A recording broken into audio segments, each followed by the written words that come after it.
বলেন দেন ইকো আছে সামান্য দেন। ওই যে পেছনের ভাই একটু সামনে আসেন তো একবার।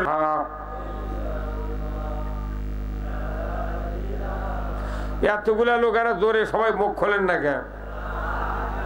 থামেন থামেন। আল্লাহ রাসূল বলছেন প্রত্যেক জিনিসের ষড়যন্ত্র আছে। লিকুল্লি শাইইন সিকালাতুন সিকালাতুন কুলুব আলা বিযিকরিল্লাহ। আল্লাহু আকবার। আমার রাসূল বলছেন প্রত্যেক জিনিসের ষড়যন্ত্র আছে। যেরকম দা, কুড়াল, খন্তা, বটি, ওকে যে মরিচিকে পড়লে কামারের কাছে দেয়, একবার আগুনে, একবার পানিতে, আর একবার হাতুড়ের বাড়ি দেওয়া লাগে। কথা কন না? আবার আয়াত দিয়ে ডলে চকচকে করা লাগে। আমার অন্তর যদি মরে যায়, বিভিন্ন খারাপ কাজ, ফায়সা কাজ, নামাজ কাজা, অন্যায় কর্ম করে অন্তর মরে গেছে, তাহলে মরা অন্তর কি হাত দিয়ে ডলা যাবে? এই অন্তর পরিষ্কারের জন্য আমার রাসূল বলছেন লিকুল্লি শাইইন সিকালাতুন সিকালাতুন কুলুব আলা বিযিকরিল্লাহ। প্রত্যেক জিনিসের ষড়যন্ত্র আছে, আর মানুষের অন্তরের ষড়যন্ত্র হলো আল্লাহর জিকির। সবাই এই সাইড বললেন না সুবহানাল্লাহ। এখন এই জিকিরের যে অ্যাকশন কি, এটা মানুষ এখনো বোঝেনি। আল্লাহ রাসূল বলছেন এক জায়গায় যখন কিছু লোক একত্রে মহব্বত নিয়ে জবান খুলে আল্লাহর তাওহীদের কালেমার জিকির করে, আরশে আজিম একটা নূরের খুঁটি আছে, থরথর করে কাঁপে। আল্লাহু আকবার। কি করে কাঁপে? থরথর করে কাঁপে। আল্লাহ তাআলা বলেন এই খুঁটি তুমি কাঁপছো কেন? স্থির হয়ে যাও, থেমে যাও। ওই খুঁটি বলে আল্লাহ ওই যে উঁচায় চকপাড়া জান্নাতের বাগানে এতগুলি লোক, নারী পুরুষ সবাই বসে আল্লাহ আপনার তাওহীদের কালেমার জিকির করছেন, ওই বান্দা বান্দির জীবনের গুনাহ যতক্ষণ মাফ না করবেন আমি আরশের খুঁটি থামতে রাজি নই। তাহলে আপনি এখানে জিকির করবেন, আরশের খুঁটি কাঁপবে, আপনার পক্ষে সুপারিশ করবে। এখন যিনি জিকির করলেন তার পক্ষে সুপারিশ করলো, যিনি মুখ খুললেন না এটা কি আল্লাহ জানে না? এতগুলা মানুষ যদি জোরে জোরে জিকির করেন, এই সামিয়ানা লড়া লাগবে। এই কথা কর না কেন? এমনি কত স্লোগান দিলেন, অমুক নেতার চরিত্র ফুলের মতো পবিত্র, নামাজ পড়ে না এক ওয়াক্ত। আমার আল্লাহ কি ওই রকম? যার ইশারায় তাম পৃথিবী ধ্বংস হতে বাধ্য, তিনি আল্লাহ, তিনি আমাদের রব। একটু প্রাণ খুলে সেই তাওহীদের কালেমার জিকির কি করা যায় না? পারবেন তো সবাই? একটু ওই ভাই আপনার মুখ একে মাপলা দেখ বান্ধিছেন কে? হে আপনি আপনি খোলেন, হে আপনি আপনি আপনি আরে তাও তাকায় বাড়ি। হ্যাঁ হ্যাঁ আপনি, হ্যাঁ আপনি রে একটু জোরে সরে পড়ুন। লা ইলাহা ইল্লাল্লাহ, জোরে লা ইলাহা ইল্লাল্লাহ। কত আওয়াজ আছে তাই না? লা ইলাহা ইল্লাল্লাহ, লা ইলাহা। সময় থাকিতে বন্ধ ভেলা, কাজে লাগবে সন্ধ্যা বেলা। অগনি কুণ্ডে বাজাই ডঙ্কা, ইব্রাহিম খলিলুল্লাহ। লা ইলাহা ইল্লাল্লাহ, জোরে লা ইলাহা ইল্লাল্লাহ। দেখো মওলার কি খেলা, ডঙ্কা বাজে কারবালা। শহীদ হইলেন ইমাম হুসেন, তবু সারে না ইল্লাল্লাহ। জোরে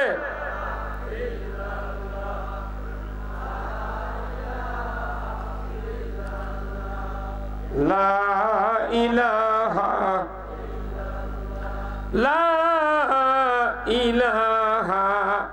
ইল্লাল্লাহু মুহাম্মাদুর রাসূলুল্লাহ সাল্লাল্লাহু আলাইহি ওয়াসাল্লাম। এই আওয়াজ হওয়াতে সবার কলে বর কি বেড়ে গেল না নাকি করছেন? আল্লাহ রাসূল বলছেন ইজা মারারতুম বিল রিয়াজুল জান্নাহ ফাত্তাউ ক্বালু মা রিয়াজুল জান্নাহ ক্বালা হালাকুজ যিকির। সুবহানাল্লাহ। আল্লাহ নবী বলছেন যে হে আমার সাহাবীরা, তোমরা যখন কোন জান্নাতের বাগানে দুনিয়ায় পরিভ্রমণ করবে সেখান থেকে কিছু ফল সংগ্রহ করিও। ফল ফল সাহাবারা বললেন হুজুর হাসরের ময়দানে বিচারের পর জান্নাত, দুনিয়াতে আবার বেহেশত কোথায়? আল্লাহ রাসূল বললেন যেখানে আল্লাহর জিকির, রসুলের দরুদ এবং কোরআন হাদিসের কথা আলোচনা হয় সেটাই হলো জান্নাতের বাগান। তাহলে আপনারা বসেছেন কাতে? কোন জান্নাতের বাগানে? কোন না কেন? এটা কিসের বাগান? তাহলে যারা বসেছেন যে পজিশনের হন না কেন আপনারা আজ জান্নাতের মেহমান। আচ্ছা যারা দোকানে আছে বাইরে ঘোরাফেরা করতেছে দেখি বক্তা কি কয়, আবার কেউ কেউ চোখাচ্ছে যে দেখি বক্তা কতক্ষণ বক্তৃতা করে, বেশি ভালো না লাগলে চলে যাবো। কেউ যদি জান্নাতের বাগান থেকে চলে যায় এমনি, আমি কি ধরে রাখতে পারবো? কিন্তু রসুল বলছেন কেন জান্নাতের বাগানে বসবে? এরপরে হাদিস হলো আলাইকুম বিমাজালাসাতিল উলামা ওয়াসতিমাই কালামিল হুকামায়ে ফাইন্নাল্লাহা তাআলা ইউহিল আরদাল মাইয়িতা বিমাইল মাতার। স্পষ্ট হাদিস রাসূলের। নবী বলছেন ও দুনিয়ার ইমানদারেরা, তোমরা আলেম ওলামার মজলিসে বসা কর্তব্য মনে করে নাও। আল্লাহু আকবার। কর্তব্য মানে কি? একবার জরুরি। কার মজলিসে? আলেম ওলামার মজলিসে। আলাইকুম বিমাজালাসাতিল উলামা। আলিম হলো এক বছর আর ওলামা বহু বছর। যত আলিম যেখানে বক্তৃতা দেয় তোমরা কথা শুরু করলি ওখানে বসে দাও। সুবহানাল্লাহ। তাহলে উপকার কি? উপকার হলো রসুল বলছেন যে যে সমস্ত অন্তর নামাজ কাজা অন্যায় অপকর্ম, আমরা কি গুনাহ ছাড়া আছি? আমারও গুনাহ হয় ডেলি কমপক্ষে 10টা, কমাস কম, বেশি তো আরো হয়। যাই বলবে আমার গুনাহ হয় না এই পাঁচটা শয়তান। কথা কান থাকে। আল্লাহর রসুল আবার বলছেন যে আল্লাহ সবচেয়ে খুশি হয় বান্দা গুনাহ করলো সাথে সাথে মাফ চাইলো। আল্লাহ তখন হ্যাঁ এইবার তুই মরদ চিনেছি। কথা কন না কে? আল্লাহর কাছে যত মাফ চাবি বান্দা তত আল্লাহ খুশি হয়। কিন্তু একটা ধনী মানুষের কাছে যদি সকালবেলা যায় কয় চাচা 1000 টাকা ধার দাও, প্রথমে কথা টাকা নাই বা কাল আসবো না, কাল দেন হয়নি। পরে আবার দুপুরে দেখো চাচা তখন চানো দেওয়া পারে কোথেকে তো কয়বার কয়া লাগবে। আসনের পর যদি চাই এক পর্যন্ত গলা ধাক্কা দিবি, এই তুই তেমন দিন চাস মানে এই কথা বলে মানুষের এই আচরণ। কিন্তু আল্লাহর হচ্ছে তরিকে কি? আল্লাহ বলছেন বান্দা গুনাহ করবে আমি মাফ করব। সুবহানাল্লাহ। তিনি গুনাহ মাফ করার জন্য এই জান্নাতের বাগানে বসে। একটু সামনে আসেন তো একবার। এটা মনে করেন একটা মুরগির ডিম পারে না ভাই, ওই খোলার মধ্যে যদি 12টা ডিম থাকে দেখা যায় 28 দিন পর 2-3টে ডিমের বাচ্চা ওঠেনি। তার কারণ কি? ওই ডিম ওই পাকার বাহিরে ছিল, সেই জন্য বাচ্চা ওঠেনি। তাহলে এটা জান্নাতের বাগান, যাই বাইরে ঘুরবি, ডিম যদি পাকার নিচে না থাকলে যদি কাজে হয় কথা কোনে মানে। তাহলে জান্নাতের বাগানে এত লক্ষ টাকা খরচ করে এই জান্নাতের বাগান করা হয়েছে, কারণ কি শুধু আপনাদেরকে জান্নাতের বাগানে বসানোর জন্য। যদি দোয়া একজনের কবুল হয়ে যায় আল্লাহ তাআলা আপনাদের সবাইকে জান্নাত দিয়ে দিবে। আল্লাহর মধ্যে কি হিংসা আছে? আপনার ভাইয়ের মধ্যে যে হিংসা, ওই রকম হিংসা আছে? আমার ভাই আপনার ভাই করে কি, যদি আপনার খালি মেয়ে চল হয় আর ওই বেটা আর এক ভাইয়ের যদি বেটা চল হয়, মেয়ে চল আলা ওই ভাই দেখতেই পারে না। কথা কন,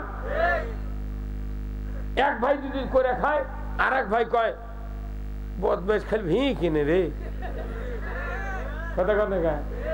তাহলে হিংসা ছাড়া মানুষ, খালি তিনটা সম্প্রদায়ের হিংসা নাই।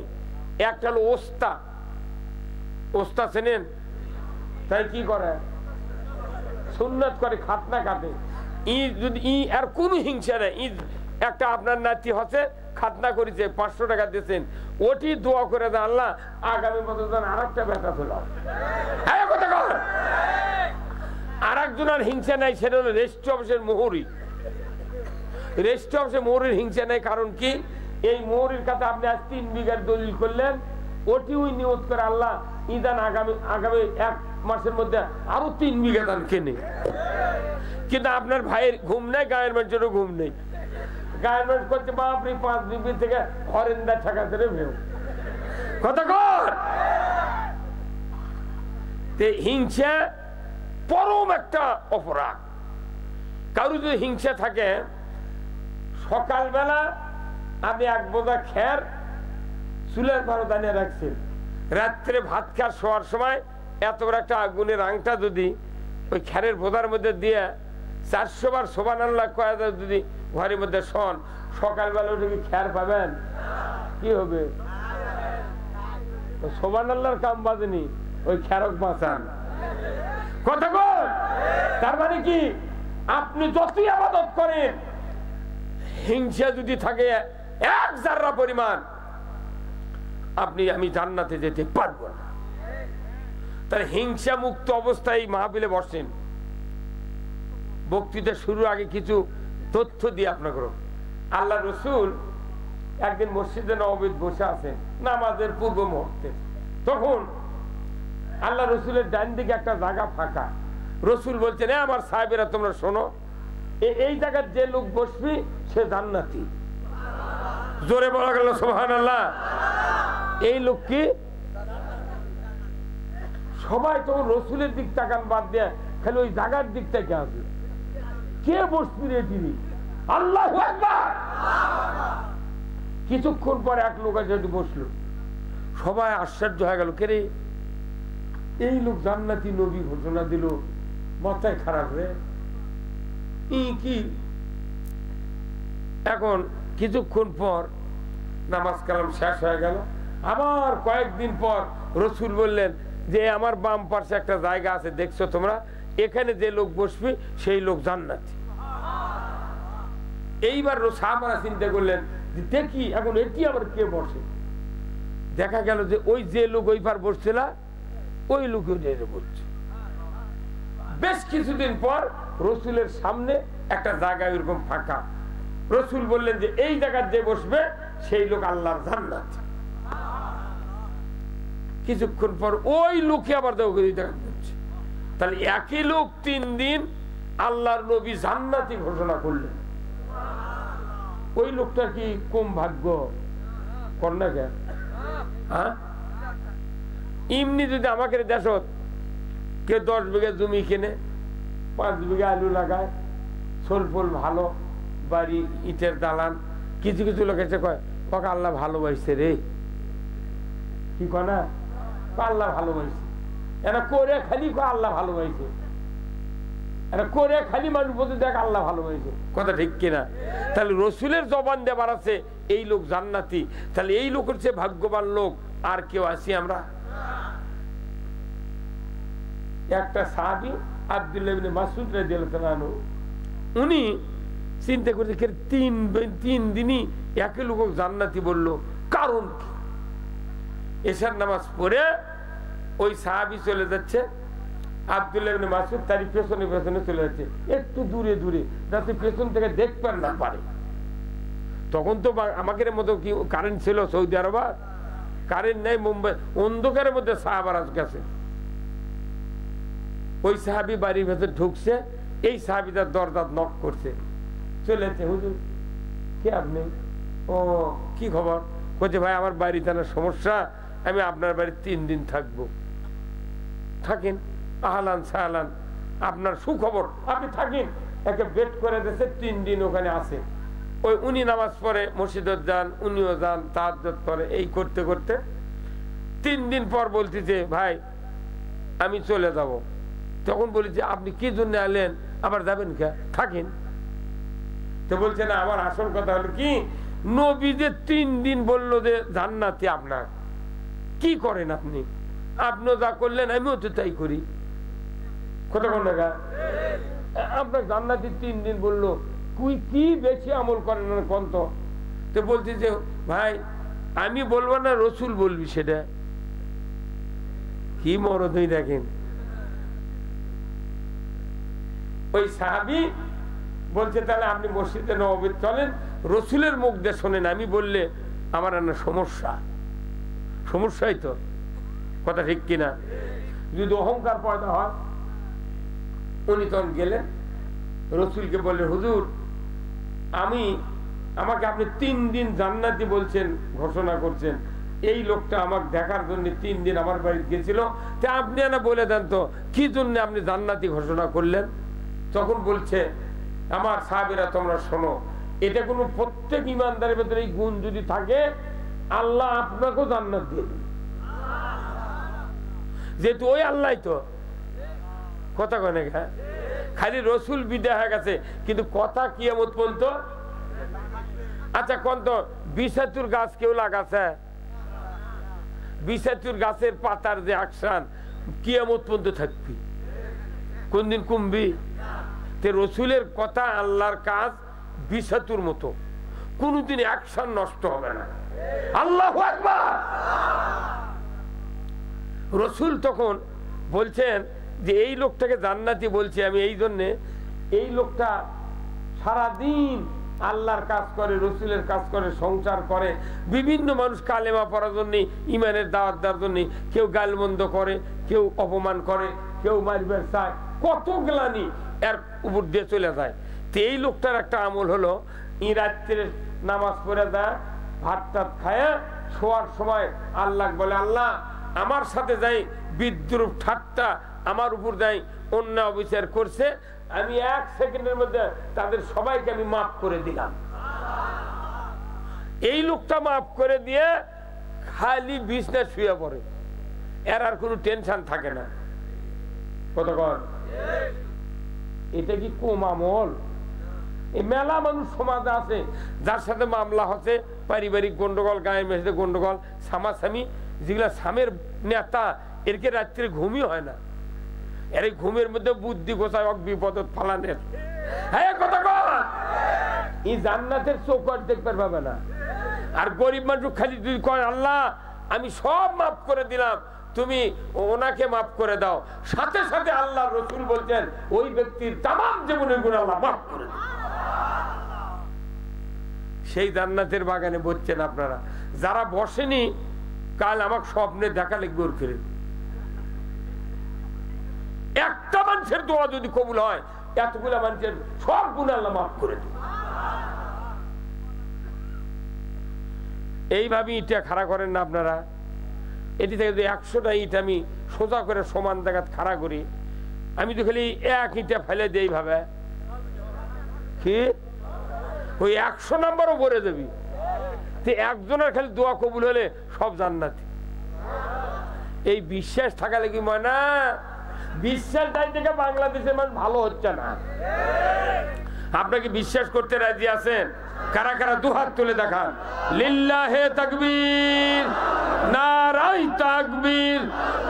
আমার নেতা তোমার নেতা বিশ্ব নবী মোস্তফা, লিল্লাহে তাকবীর। রসুলের শানে অনেক কথা বললাম, জান্নাত যাওয়া সোজা যদি খালি বিশ্বাস হয়। এই কথা বল না। আসুন আজকের এই উচাই চকপাড়া জামে মসজিদের উন্নয়ন কল্পে ৬ষ্ঠতম তাফসিরুল কোরআন মাহফিল, এই মাহফিলের সম্মানিত সভাপতি বিশিষ্ট আলিম দ্বীন হাফেজে কোরআন, এলাকার কৃতি সন্তান হাফেজ মাওলানা মোহাম্মদ আব্দুল রাকিব, খতিব উচাই চকপাড়া জামে মসজিদ। আল্লাহ ভাইজানকে আল্লাহ ওলি হওয়ার তৌফিক দান করুক, বলেন আমিন। আমি জীবনে বহু খতিব দেখেছি, বহু আলেম দেখেছি, এত ঠান্ডা মানুষ দেখিনি। এই কথা বলে এত ঠান্ডা। আমার সাথে কথা, আমার বাসায় গেছিলেন, আস্তে আস্তে কথা কয়, এমন যে আল্লাহ রাসূল বলছেন কিয়ামতের দিন ওই ব্যক্তির বেশি নেকির পাল্লা ভারী হবে যার চরিত্র আমল আখলাক শীতল ঠান্ডা। সব দরকার আছে, রাজনীতিও দরকার আছে, কোরআনের আইনও দরকার আছে, নিজে আবার ভালো হওয়ারও দরকার আছে। আজকের এই কোরআনের মাহফিলের সহ সভাপতি জনাব রজিবউদ্দিন মন্ডল, পেশ ইমাম, উচাই চকপাড়া জামে মসজিদ। আল্লাহ ভাইজানকে দ্বীনের জন্য কবুল করুক, বলুন আমিন। প্রধান অতিথি ডাক্তার মোহাম্মদ ফজলুর রহমান সাইদ, বিশিষ্ট সমাজসেবক, চেয়ারম্যান দারুস সুপার ট্রাস্ট ও জেলা আমির বাংলাদেশ জামাত ইসলামী জয়পুরহাট জেলা শাখা। আল্লাহ ভাইজানকে ইসলামের একজন সৈনিক হয়ে বিজয়ের ব্যাপারে কাজ করার তৌফিক দান করুক, আমিন। আজকের মাহফিলের সম্মানিত মেহমান হযরত মাওলানা মোহাম্মদ ওয়াদুদ বিন শরীফ বারকান্দি, কামিল হাদিস ও ফিকা মাস্টার্স, ইসলামী বিশ্ববিদ্যালয় কুষ্টিয়া। আল্লাহ ভাইজানকে দ্বীনের জন্য কবুল করুক, বলুন আমিন। হাফেজ মাওলানা মোহাম্মদ আল আমিন, পরিচালক, ফিসকাঘাট নুরানি হাফিজা মাদ্রাসা ও এতিমখানা। আরো স্থানীয় ওলামায়ে কেরামগণ, আল্লাহ সকলকেই দ্বীনের জন্য কবুল করুক, বলুন আমিন। আজকের এই মাহফিলের আয়োজক কমিটি চকপাড়া যুব সমাজ, সহযোগিতায় পুরা গ্রামবাসী, মঞ্চে বসা সুধীবৃন্দ, সামনে বসা মুরব্বিনে কেরাম, হাজী সাহেবগণ, বিভিন্ন মসজিদের ইমাম, মুয়াজ্জিন, মুক্তাদি সহ বিভিন্ন রাজনৈতিক দলের নেতৃবৃন্দ, যুবক ভাইরা, পর্দার অন্তরালে মা ও বোনেরা, প্রাইমারি, মাদ্রাসা, হাই স্কুল, কলেজের শিক্ষক মহোদয়গণ, ছাত্র ভাইরা, কচি কাচারা এবং আজকের এই মাহফিলের ইন্তেজামিয়া কমিটি বর্গ, যুবক ভাইরা, প্রচার মিডিয়ার সম্মানিত মাইকালা এবং ভিডিও ম্যান ভাইরা, সবার প্রতি আমার সালাম। আসসালামু আলাইকুম ওয়া রাহমাতুল্লাহি ওয়া বারাকাতুহু। কেমন আছেন আপনারা? আছি আলহামদুলিল্লাহ। আল্লাহ আপনাদের সহ আমাকে সুস্থ রেখেছেন।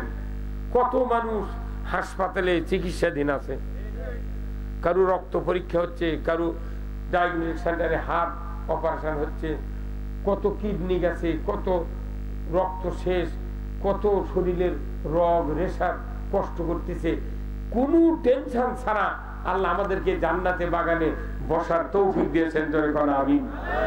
যারা বসেছেন শুধু আপনাদের উপকার না, আপনি যে ফ্যামিলির লোক, সবচেয়ে উন্নত মানের একটা কাজে আপনি শরীক হয়েছেন। আপনি এই জায়গায় শরীক হওয়ার কারণে আপনার পূর্বপুরুষ যারা কবরে গেছে, আপনার এখানে বসার কারণে আপনি যে সওয়াব পাচ্ছেন, এই বরাদ্দ আল্লাহর পক্ষ থেকে, এই কাজ, এই সওয়াবটা আপনাদের বংশের যত পূর্বপুরুষ মারা গেছে তাদের কবরে আগের পর এক পৌঁছে দেওয়া হচ্ছে। যারা বসেনি তাদেরও পূর্বপুরুষ মারা গেছে, ওই যারা সওয়াব পাচ্ছে আর যারা সওয়াব পাচ্ছে না, ওখানে একই কাজে তারা ব্যস্ত হয়ে আছে। তারা বলছে, ভাই তোমার তো কবর সওয়াব আসতেছে না, তোমার কি কেউ নাই? কয় আছে, কিন্তু ওরা নেকির কাগজ নাই। তখন ফেরেশতা কয়, আর 2 বিঘা আলু লেগে থুয়ালু না, 5 বিঘা কিনে থুয়াল না, তোর আরো ঠেলা বুঝলু নি ক্যাঙ্কা।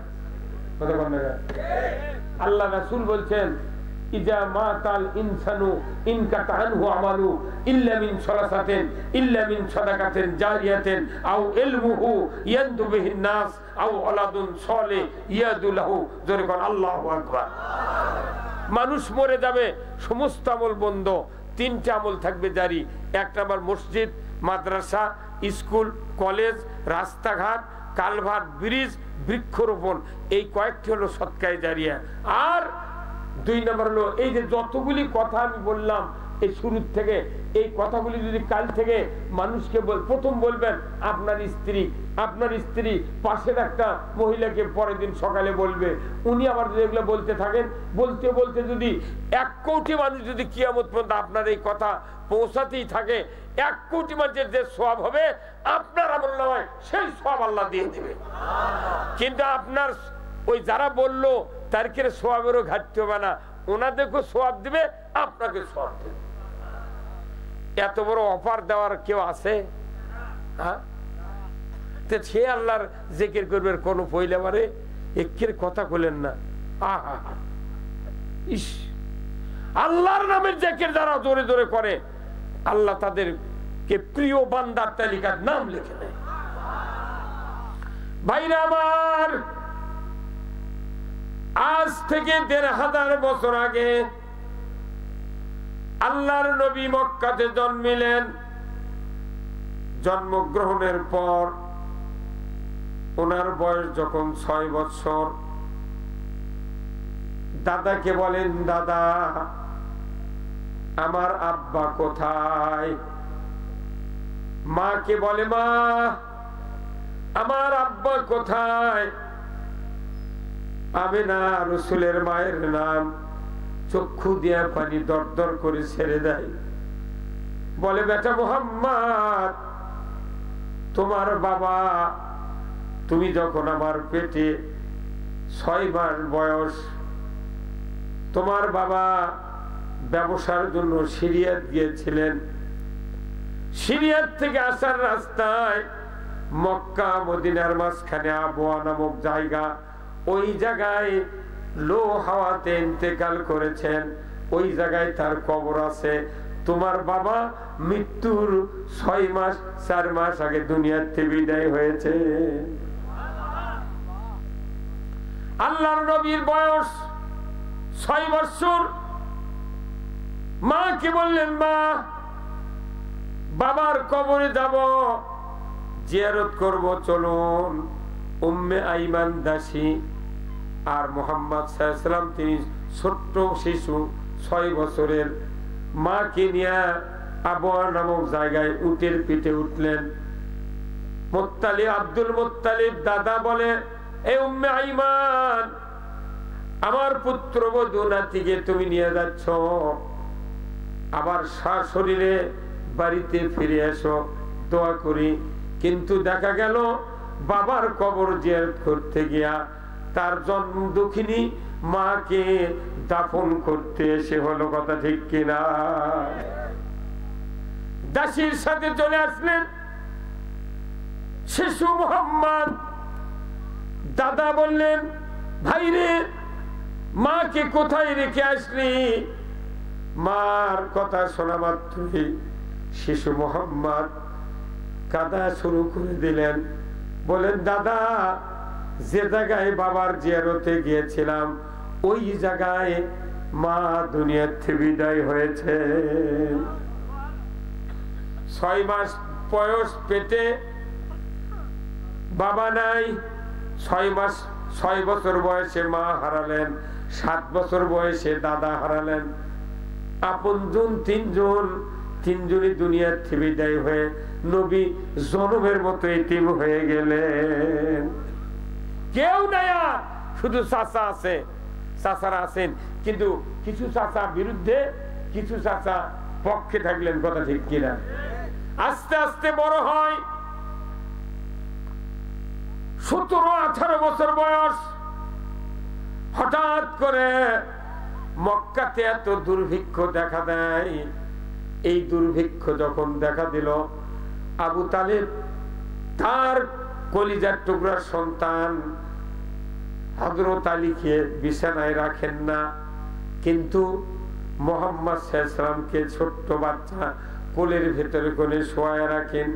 বলে তার বাবা নাই, দাদা নাই, মা নাই, আমি তার অভিভাবক। এইভাবে লালন পালন করতে করতে প্রায় 24 বছর বয়স হয়ে গেল। আল্লাহর নবী যখন বয়স একটু 24-এ পদার্পণ করলেন, আরো দুর্ভিক্ষ মক্কাতে দেখা দিল। এত দুর্ভিক্ষ, খালি অভাব আর অভাব। আমাদের বাংলাদেশে এখন আর তরকারির দাম কমে মানছে না, ভারী হচ্ছে। এই কথা বল না, কপি লাই কেরি কি টমেটো আসলে 110 টাকা, সেটা এখন হচ্ছে 40, কাল থেকে লাগবে 30। তো বেশি দিন থুবের পারবে না, পাত্তিও বেচা লাগবে, তাহলে দেখবেন কাল 10 টাকা করে কমে দেবে। আবার যারা আলু বেচলো 400 টাকা কেজি, প্রথম লবানের মধ্যে 400 টাকা কেজি, সেই আলু এখন তাও 400 বেচে রুমানা, গায়ের রং কিরে। কোন কোন দোকানদার আবার চিটারি করে ওই রুমানা আলুই সালাদে ছিলে ছিলে পাগড়ি বানাচ্ছে। হ্যাঁ কথা বল, কিন্তু রুমানা না পাগড়ি ভর্তা বানালে বোঝা যায়। কথা বল, আমাদের বাংলাদেশের মুসলমান হচ্ছি রুমানা মুসলমান। দাড়ি টুপি দেখলে রুমানার মতো চকচকে, কিন্তু এক ডলন দিলে বোঝা যায় ই পাগড়ি না রুমানা। হ্যাঁ কথা বল ভাইরা আমার, আল্লাহর নবী হন নাই 24 বছর বয়স। রসুলকে বললেন, মুহাম্মদকে বললেন, চাচা ভাইস্তা তোমাকে আমি একটু পরামর্শ দেব। বলে কি? আমার তো অভাব, তোমার তো বাপ নাই, আমি তোমাকে কর্মসংস্থানের জন্য যদি ব্যবস্থা করে দিই, তুমি কি কর্ম করতে পারবে? মুহাম্মদ সাল্লাল্লাহু আলাইহি ওয়াসাল্লাম বললেন, উনি নবী হন নাই। বললেন, চাচা আপনি যে কাজে দিবেন আমি সেটা করতে রাজি আছি। বলে কি কাজ দিবেন চাচা? কই এখানে অনেক ধনী ধনী মানুষ আছে, তারই বাড়ির তোমার চাকরি থম। আহা, বংশের দিক দিয়ে সারা, মানুষের দিক দিয়ে সারা। আল্লাহু আকবার।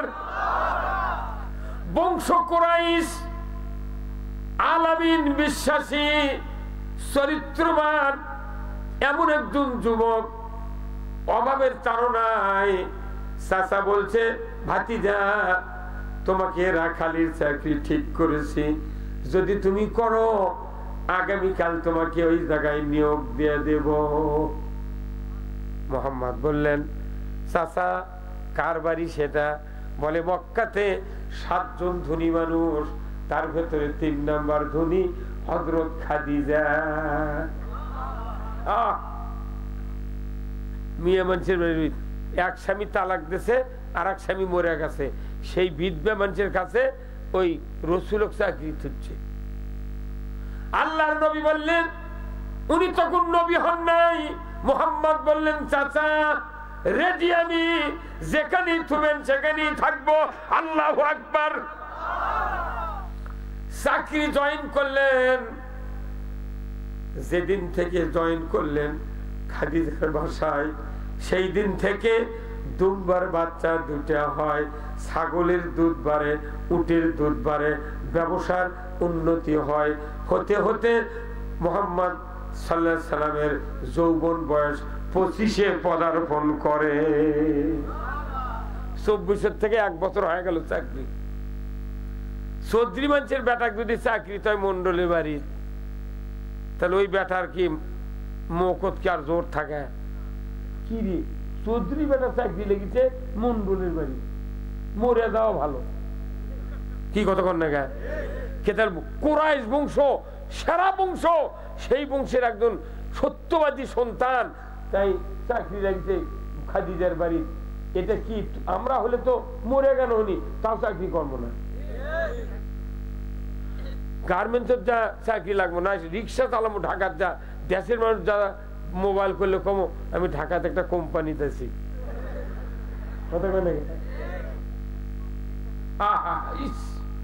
ভাইরা আমার, কলিজা ফেটে যায়। রাসূল মুহাম্মদ 25 বছরের যুবক, হঠাৎ করে একদিন খাদিজা গবেষণায় বসলেন, আমার ব্যবসা এত উন্নতি হতে তো কোনোদিন দেখি নাই, কার জন্য উন্নতি হলো? এত বড় ভালো মানুষ, আমার বাড়িতে চাকরি লেগেছে। মোহাম্মদ চেহারা দেখলে নুরানি, তার কর্মদক্ষতা, কোনো হিংসা নাই, পটে নাই, কোন রকমের অহংকার নাই, টু পয়েন্টে কাজ করে। আমি এই মোহাম্মদের চরিত্র দেখব নিজে চোখে। একটু একটু করে উনি চিন্তা করলেন। হঠাৎ করে 25 বছরের পদার্পণের পর হযরত খাদিজা সকালবেলা রসুল মোহাম্মদকে খাওয়ায়া দিলেন, দুম্বা দিলেন, ছাগল দিলেন, উট দিলেন। যাও যাও মোহাম্মদ, মরুভূমির প্রান্তরে তুমি চলে যাও। উনি চলে গেলেন। হযরত খাদিজা জানালায় বসে জানালার গজ ধরে তাকিয়ে দেখছেন মোহাম্মদ কোন পথে মরুভূমির ভেতরে যায়। দেখতে দেখতে মোহাম্মদ যখন মরুভূমির প্রান্তরে ঢুকে গেলেন, হঠাৎ করে মোহাম্মদের মাথায় ছায়া, হাতে ছাতা নাই, মাথায় কাপড় নাই, কে ছায়া দেয়? উনি চিন্তা করলে সর্বনাশ, মানুষের হাতে ছাতা নাই, কাপড় নাই, কে ছায়া দেয়? এটা তো দেখতে হবে। সেদিন যেতে পারলেন না, দ্বিতীয় দিন যেতে পারলেন না, তৃতীয় দিন উনি মরুভূমির প্রান্তরে গেলেন। হযরত খাদিজা বাড়ি থেকে বের হয়ে মরুভূমির কিনারায় যে উনি দেখছেন কোথাও তো মানুষ নাই, ছাতা ধরার কেউ তো কাপড় টাঙ্গায় দেয় নাই। উনি সূর্যের দিক তাকিয়ে দেখেন একখণ্ড মেঘ, কে যেন সূর্যের সামনে বাধা প্রদান করছে। মোহাম্মদ জোরে যায়, ছায়াও জোরে যায়, আস্তে যায়, ছায়াও আস্তে যায়। কি রে, নবী হয়নি, আকাশের মেঘ ছায়া দিচ্ছে। হযরত খাদিজা এত ধনী মানুষ, তার এই প্রতিফলন দেখে চিন্তা করলে সর্বনাশ, এ তো মানুষ নয়, আকাশের মেঘ যাকে ছায়া দেয়, আমি তাকে রাখাল বানিয়েছি, আমার কত অপরাধ হচ্ছে। সন্ধ্যার সময় মোহাম্মদ যখন বাড়িতে আসলেন, খাদিজা বলছেন, মোহাম্মদ তোমার কাছে আমার একটা আবেদন, আমি তোমাকে চিরসাথী স্বামী হিসেবে গ্রহণ করতে চাই, তোমাকে আমি বিবাহ করব, তোমার মতামত কি তুমি একটু আমাকে বলে দাও। ভাইরা আমার, সাথে সাথে মুহাম্মদ সাল্লাল্লাহু আলাইহি ওয়াসাল্লাম রাসূল হন নাই। ওই মুহাম্মদ বলে, মুনিব আমি একজন রাখাল, আমার বাবা নাই, মা নাই, দাদা নাই, শুধু চাচার কাছে আমি থেকে মানুষ হলাম। মুনিব গো, আপনার কাছে আমি উচ্চ স্বরে বলতে চাই, আমার পরামর্শের জন্য একমাত্র চাচার কাছ থেকে না শোনা পর্যন্ত একটা উত্তর আমি দিতে পারবো না। 25 বছরের যুবকের কি চরিত্র! এই গ্রামে যদি 16 বছরের একটা যুবক, কোন একটা বৃদ্ধা মহিলা যদি 10 বিঘা জমি থাকে, 5 বিঘা একটা বাড়ি আছে, জয়পুরহাট একটা বাড়ি, আর 4টা গরু আছে, 2টা গাই, 2টা বলদ, খালি যদি একটা 16 বছরের যুবক যদি কয়, ভাই তোকে আমার পছন্দ হচ্ছে রে, তোকে আমি বিয়ে করবো, ওর যদি বাপও বেঁচা থাকে, দাদা বেঁচা থাকে, দুলা ভাইও থাকে, আর মাও থাকে, কাউকে কবে না, তখনই কবি চ কথা করে কথা বলি কি হুজুর, কবি চ লটারি খেলাম, চ এখনই কাবিল কর্ম। কি চরিত্র কাকে বলে? আমাদের দেশের যুবকের রসুলের 25 বছরের চরিত্র যদি গ্রহণ করতাম, একটা যুবক মা বাবার বিরুদ্ধে বিয়ে করতে পারতাম না। হুট করে বেটারা দুলাভাই দিয়ে কছে, দুলাভাই আমি উমুকের বিটিক বিয়ে করবো, দুলাভাই এসে শ্বশুর কথা, আব্বা আপনার বেটার ভাব খারাপ, ই কেমন উমুকের বিটিক বিয়ে করবে চাচ্ছে, তখনই বাপ করছে, এক তোর তোর কানটা ভাড়ে বদমাই, কেন ওর সাথে আমার মামলা চলেছে, দুনিয়ার রেসারি, ওর কয় বিঘা ভেমা আছে, তারই বিটিক তুই বিয়ে করবো না। তখন এই বেটা ওই তলে তলে লাইন করে একলিয়ে চলে গেছে, বার করে নিয়ে ঢাকা, যা নবীনগর রপ্তানি গার্মেন্টসের চাকরি লেগেছে। এখন এটা হচ্ছে 5 বিবির পাত্রী, আর ই হচ্ছে 5 বিবির বর। রপ্তানি যা যদি ওই নেত্রকোনা নরসিংদীর ছেলেবেলে দেখে, এর ভাত খাবে? 6 মাস পর একই সারে ওই চলে গেছে উঠি। এইরকম ঘটে কি ঘটে না? আবার যদি বিয়ে না মেয়ে যদি না নিয়ে যায়, ওই করছে বাড়িতে থাকবো না, তুই বাপ ভাই বিয়ে দিলু না, থাক, বাড়িতে থাকবো না। ওই যা গার্মেন্টসের চাকরি লেগেছে ঢাকা সাভারে নামা বাজার। 6 মাস চাকরি করতে করতে ওকে গাই বা চুল্লে চলে যাচ্ছে। এই কথা কোন না, এই কথা কর। তাহলে এই যুবকের চরিত্র আর মোহাম্মদ সাল্লাল্লাহু আলাইহি চরিত্র কি এক? তখন কোন নবী হননি। তাহলে আজকে বাংলাদেশের যুবকেরা যদি রসুলের 25 বছরের চরিত্র গ্রহণ করতাম, আমাদের মাতা পিতার মুখ উজ্জ্বল হতো। সবাই ঠিক করলেন না গা? কি চরিত্র! আল্লাহু আকবার। ভাইরা আমার, মুহাম্মদ সাল্লাল্লাহু আলাইহি ওয়াসাল্লাম চলে গেলেন বাড়িতে। চাচাকে বললেন, চাচা, ও চাচা, আমার মুনিব খাদিজা এই প্রস্তাব দিয়েছেন, আমি আপনার পরামর্শ ছাড়া একটা উত্তর দেব না। ওনাকে বলেছি আপনার সাথে পরামর্শ করতে চাই। চাচা বলে, আবু তালেব ভাতিজাকে বলে, ভাতিজা, যদি এই প্রস্তাব দেয়া থাকে, তোমার তো সয় সম্পদ নাই, বাপ নাই, মাও নাই, এই ধনী মানুষকে যদি তুমি স্ত্রী হিসেবে গ্রহণ করো, তোমার ভেতরে যে মেধা দেখতেছি, ভবিষ্যতে তুমি একজন আখিরি জামানার নবী হবে। তাহলে এই নবুয়ত সময় তোমার অর্থের দরকার ইসলাম প্রচারের জন্য। আমি মতামত দিলাম তুমি খাদিজাকে বিবাহ করো। বিবাহ করলো। 40 বছরের নারী আর 25 বছরের যুবক। এখন এই 40 বছরের নারী 25 থেকে 15 হলে 40 হয়। তাহলে 15 বছর পর রসুল নবুয়ত পেলেন। তাহলে 40-এর নারীর 15 বছর যোগ দিলে কত হয়? 55 বছর। রসুলের বয়স যখন 37, তখন হযরত খাদিজা বলছে, খাদিজা শোনেন, আপনি রসুল কোন আপনি করে যেহেতু মুনি, আপনি আমার একটা দরখাস্ত কি, দাদা আমি আল্লাহর কাছ থেকে কিছু নিতে চাই, তো এই লোকালয় হবে না, আমি বছর 3 আমি ওই জাবালে নূর পাহাড়ের গুহা জায়গা আছে, ওই জায়গাতে আমি একটু ধ্যান করব। আপনি কি খুরমা খেজুর পানি ভাত ওই 2500 ফিট উঁচুতে বয়া বয়া খিলেবের পারবেন? তখন তার স্ত্রী বয়স কত? 55 বছরের নারী বলিছে, আপনি যদি খালি অর্ডার দেন, আমি 3 বেলা বয়া দিতে পারবো। আল্লাহু আকবার। এই 55 বছরের নারীর চরিত্র আমাকে স্ত্রীরা যদি গ্রহণ করত, কতক্ষণ সকালবেলা তুই কয় না পানি গরম করে দাও রে, ফজরের নামাজ পড়ে যাবো, ওই বউ ল্যাপের মধ্যে করছে, কলসির পানি আছে, গ্যাসের চুলার গ্যাস আছে, ওই চুলার পাতিল আছে, তুমি গরম করে উজু করে গামছাতে হাত পা মুছে চলে যাও। তখন যদি স্বামী ভালো হয়, তখন যদি কয় কেন পান্তি কোনটি, তখন কত উঠি। হ্যাঁ কথা কর। চরিত্র কারে বলে? আমার রসুল বলছেন 3 থেকে 3.5 বছর আমাকে পানি খুরমা ভাত বয়া বয়া খেলেছে, তার নাম হলো খাদিজা।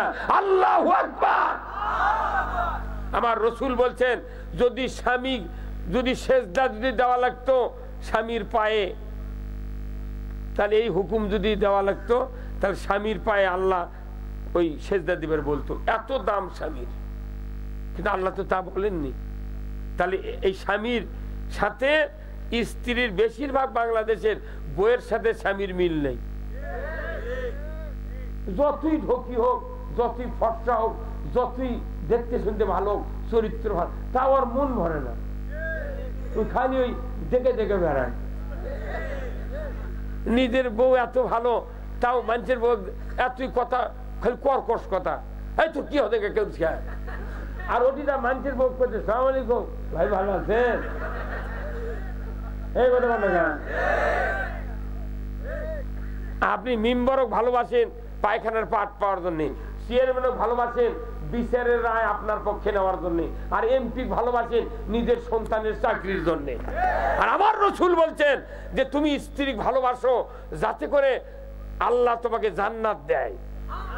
কারো স্ত্রী যদি বলে আল্লাহ আমার স্বামী উত্তম, আমার স্বামীর মতো উত্তম স্বামী কেউ নাই, রাসূল বলছেন সে যদি মুত্তাকি হয় নির্ঘাত ওই স্বামী জান্নাতি। এই কথা শুনে দেয় এখন যেগুলা মহিলা শুনিচ্ছে প্যান্ডেলের থেকে, বিয়ে হওয়া মহিলা, তারা মনে মনে করছে আজই আল্লাহ কম, আল্লাহ আমার স্বামী খুব ভালো। আবার মনে মনে কবি ও তো মাঝে মধ্যে মারেও। কথা অত সহজ নয়। মেম্বারও ভালোবাসেন পাটের জন্য, চেয়ারম্যান ভালোবাসেন ছয়দারা চাউলের জন্য, এমপি ভালোবাসেন চাকরির জন্য বেতন, কিন্তু স্ত্রীকে ভালোবাসতে হবে জান্নাতের জন্য।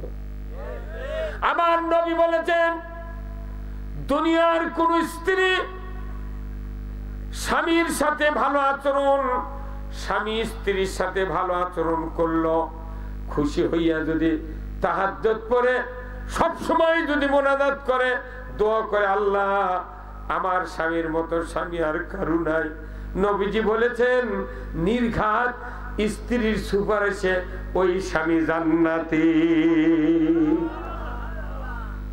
জান্নাতের আশায় কতখানি ভালোবাসলে আপনার স্বামী হিসেবে আপনার চরিত্র গঠন করবেন, আর জান্নাতের আশায় যদি স্ত্রীকে ভালোবাসেন আপনার স্ত্রীর সাথে কোনো গন্ডগোল হবে না।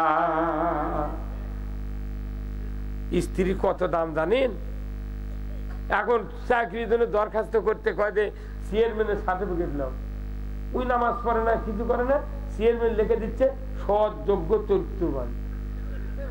এটা পাগল। আসল সার্টিফিকেট দিবি বউ, কথা কর, বউয়ের কাছে সার্টিফিকেট, ওই বউ ঝাঁটাতে পিছে চেয়ারম্যান লিখে লেখছে আমি ভালো। বউ মনে মনে করছে তুই যে কি ভালো ছিল আমি জানি। কথা কর, এই চেয়ারম্যানের লেখার চরিত্র দিয়ে যদি কেউ চাকরি পায় ওই তো ভোট চুরি করবি। কথা কয় না বারে, চেয়ারম্যান লেখা দিয়েছে, মেম্বার লেখা দিয়েছে চরিত্রবান ছেলে, আর যদি আসল চরিত্র ভালো না হয় ই তো ভোট চুরি করবি, ই তো দুর্নীতি করবি, ই ঘুষ খাবি, ই যদিও শপথ করে যে সরকারি কোন সম্পদ তছরূপ করবে না, শপথ খালি পড়বি কিন্তু আসল কাম ওই করবে না। এই চরিত্রবান মহিলা, চরিত্রবান যুবক আমার বাংলাদেশে তৈরি হতে চান তাহলে আমাদেরকে 5 ওয়াক্ত নামাজি হতে হবে। বলুন তো বাংলাদেশে নামাজি বেশি না বেনামাজি বেশি? এখানে যদি বলি ভাই কার কার বেটারা 5 ওয়াক্ত নামাজ পড়ে না, কমপক্ষে 12 আনা মানুষের হাত উঠবে। কি এই যে হুজুর আপনাকে খতিব, শুক্রবারে যত মানুষ জুম্মাত যায় 16 আনার মধ্যে 10 আনা লোক খালি শুক্রবারে নামাজ পড়ে, কোন ওয়াক্ত নামাজ পড়ে না। আর 4 আনা লোকের মধ্যে তারা খালি মাগরিব পড়ে আর জোহর পড়ে, ফজরের সময় চেতন পায় না, আসরত কামে টাইম পায় না, আর এসার সময় পাও হয় না। আর কি আর 2 আনা লোক 5 ওয়াক্ত নামাজ পড়ে, তাহলে এইভাবে কি আপনি বাঁচবেন? আমার ভাইরা, যার ছেলে আছে 2টা, 1টা, 3টা, এই সন্তানগুলি আপনার জন্য জান্নাতের মেহমান। আপনি আমি যখন মারা যাব, মা মারা যাবে, বাবা মারা যাবে, নেককার সন্তান হতে গেলে 5 ওয়াক্ত নামাজ আদায় করতে হবে, রাসূলের সুন্নাহ মানতে হবে, আদর্শ মানতে হবে, আল্লাহর উপর ঈমান এনে 5 ওয়াক্ত নামাজি যদি হয়ে যায়, এই সন্তান বাবা মার কবরের পাশে দাঁড়িয়ে সূরা ফাতিহা পড়বে, একবার সূরা ইখলাস বিসমিল্লাহ সহ পড়ার সাথে সাথে রাসূল বলেছেন ওই সন্তানের নামায় আমলে 10 পারা কোরআন খতমের সওয়াব লেখা হয়। একবার সূরা ইখলাস পড়লে কয় পারা? 2 বার পড়লে জোরে হলো না কথা, একবার পড়লে 10 পারা, 2 বার পড়লে 3 বার পড়লে 1 খতমের সওয়াব। একটা করে অক্ষরত 10টা সওয়াব। এই কোরআন শরীফে কত হাজার অক্ষর আছে জানেন? এটা তো বিশ্বাস করে না মানুষ, সেই দিন তো বেটাক নামাজি বানায় না। ওর খালি কোথায় ভালো করে আলু লাগাবো, বাগুর যাতে ছোট ছোট হয়, পানি দিলে যাতে সমান্তরালে পানি থাকে, আর আলু লাগাবো বড় কোদাল দিয়ে, আর বান্ধে দেবো 4 আঙ্গুল দিয়ে। কথা কি সব শিখাচ্ছে, কিন্তু নামাজ শিখায় না। আর বাপের দায়িত্ব নেই নামাজি বানানোর, নামাজি বানাবে আল্লাহর কোরআন। জোরে বলুন ঠিক কিনা? ভাইরা আমার, যে পিতার সন্তান মাতার সন্তান নামাজি হবে, মা বাবার কবরের পাশে গিয়া একবার সূরা ফাতিহা, 3 বার সূরা ইখলাস বিসমিল্লাহ সহ পাঠ করে একবার যদি বলে রব্বির হামহুমা কামা রব্বায়ানি সগীরা, আমার রাসূল বলেছেন ওই নেক সন্তানের হাতের দোয়ার বরকতে 40 দিনের জন্য পিতা মাতার কবরের আযাব আল্লাহ মাফ করে দেয়। কয়দিন? 40 দিন। তাহলে আপনার বেটা তুরুমুরু মরদ লয়, আপনার সন্তান নেককার বানানে লাহু ইয়াদু লাহু, তার মানে কি খালি ভালো সন্তান নয়, তার হাতও ভালো হবে। একটা ভালো সন্তানের ভালো হাত, এই 2 হাত দিয়ে দোয়া করবে, আপনার কবর জান্নাতের বাগান হয়ে গেল। ইয়াদু লাহু, 2টা হাত ছাড়া কোন সন্তান নাই। আর সন্তান ভালো হলি হাত ভালো, এই হাত দিয়ে দোয়া করবে, আপনার কবর জান্নাত। তাহলে এই সন্তান বানানোর জন্য আমাদের কি করতে হবে? কোরআনকে বলতে হবে। কোরআন বলছে, আল্লাহর কোরআন বলছে আল্লাযীনা ইম্মাক্কান্নাহুম ফিল আরদ আকামুস সালাতা ওয়া আতাউয যাকাতা ওয়া আমারু বিল মারুফ ওয়া নাহাউ আনিল মুনকার ওয়ালিল্লাহি আকিবাতুল উমুর। আমার আল্লাহ বলেছেন, ও পৃথিবীর মানুষ, ও পৃথিবীর মানুষ, তোমাদের ভিতরে যদি কেউ ইমানদার, প্রধানমন্ত্রী হও, সরকার হও, প্রেসিডেন্ট হও, আমি তোমাদেরকে বলে দিচ্ছি 4টা আইন চালু করবা। 1 নাম্বার নামাজ কায়েমের আইন, 2 নাম্বার যাকাত আদায়ের আইন, 3 নাম্বার ন্যায়ের আদেশ, 4th নাম্বার অন্যায়ের নিষেধ। সরকার যদি এই 4টা বিধান যদি জমিনে চালু করে, আমাদের সন্তান নামাজি হতে বাধ্য। এই সন্তান নামাজি হলেই আপনার কবর জান্নাত। সুবহানাল্লাহ।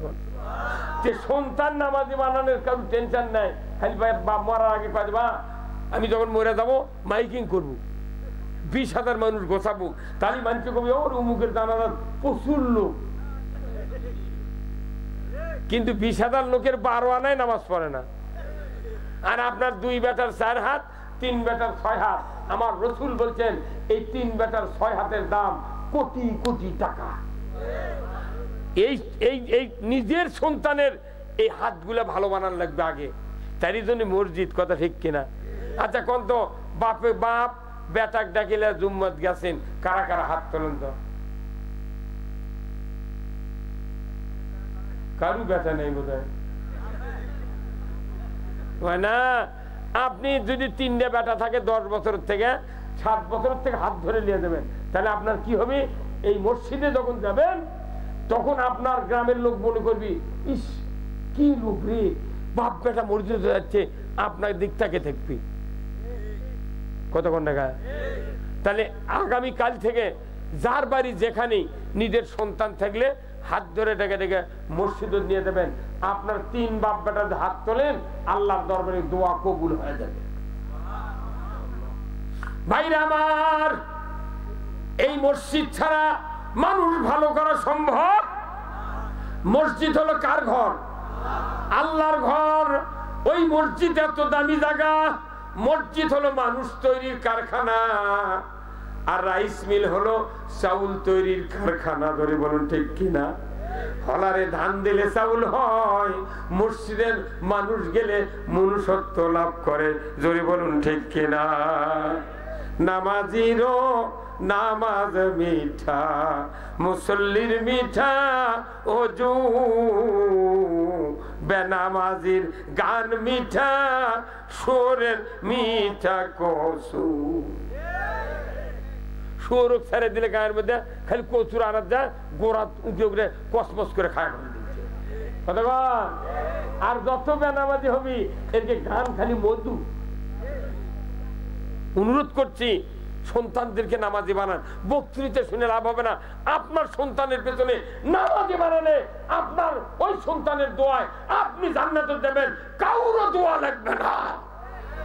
ওই পীরের দোয়া, ওই অমুক নেতার দোয়া কবুল হতেও পারে, নাও পারে। ইমামের দোয়াও কবুল হতে নাও পারে। এই যে ইমাম সাহেব যদি আপনি মারা যাওয়ার পর জানাজা করে, ইমামের চোখর তুলে দিলে 1 ফুট পানি পাবেন না। এইটা আর একজনের বেটা, আর আপনার বেটার লাগান দরদ ইমামের কোনোদিন হবে না।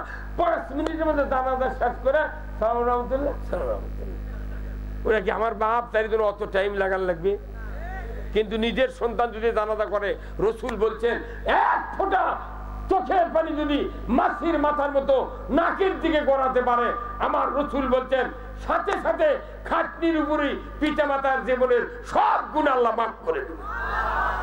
তাহলে এই সন্তানও বানান লাগবে। আপনি এই সন্তান না বানে কেজিত পরে খালি বেদি বানাচ্ছেন। কে না জানে যে কোন দিন ওয়াজ হয়নি এই বাংলাদেশও যে একটা নেককার সন্তান বানান, হাফেজ বানান, আলিম বানান। কে না জানে আপনি পিতা, আপনি যদি নামাজ নাও পড়েন, আপনার দোয়া আল্লাহর দরবারে ছেলের পক্ষে কবুল হয়। তাহলে একটা দোয়া আছে কোরআন শরীফে, আল্লাহ তাআলা ডাইরেক্ট পিতা মাতার জন্য নাযিল করছেন। সেই দোয়াটা হলো রব্বানা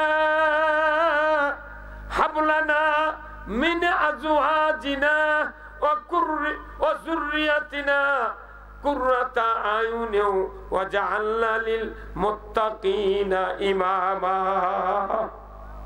আমার আল্লাহ বলছেন, হে দুনিয়ার পিতামাতারা, তোমরা আমার কাছে দোয়া করো, হে আল্লাহ আমার সন্তান স্ত্রী পরিবারকে আল্লাহ তুমি হেদায়েতের রাস্তায় কবুল করো, আর আমার সন্তান ছেলে সন্তান দ্বারা তাদেরকে মুত্তাকিদের ইমাম বানাও। আপনি মরার সাথে সাথে নিজের সন্তান জানাজা করা লাগবে। এইরকম কয়টা বাপ আছে বাংলাদেশ? এরা আছে? কোন মেম্বারের বেটা মুন্সি আছে? চেয়ারম্যানের আছে? এমপির আছে? কারু নাই। গরিব মানুষের বেটাকে জানাজা করায়, সারাদিন গাইলেছে গরিব মানুষের বেটাক, ওই জীবনে জানাজা করলে কাঁদবে না। আমার 14টা মামলা দিছে। 40 বছর আগে বিয়ে পড়াছি যার, সেই মানুষের বেটা আমার নামে 13 সালে মামলা দিছে। মনের দুঃখে আর জানাজা তো যাই না। তোকে বিয়েও তো পড়ান, তওবা করবি, বিয়ে পড়াবো না। বিয়ে পড়ালে ওর বউ হবি, উনি সোল জন্ম দিবি, উনি আবার আমার লাতির নামে মামলা দিবি। অতএব বিয়েও পড়াবো না, তুই বউ কেমনি পাস?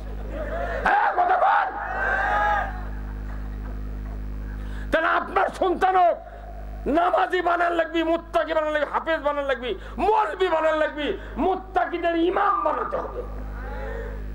আজকে শতকরা 5 জন মানুষ নাই যে মরে গেলে ওই বাপের জানাজা বেটা করবি। কি ভাই, তাহলে এটা কি?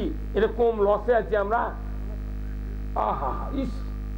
ওই জন্য আমি আমার 3টা বেটা কামেল পাস করাচ্ছি। একজন আলেম পাস, 2 জন কামেল পাস, একজন হাফেজ, একজন ডবল কামেল।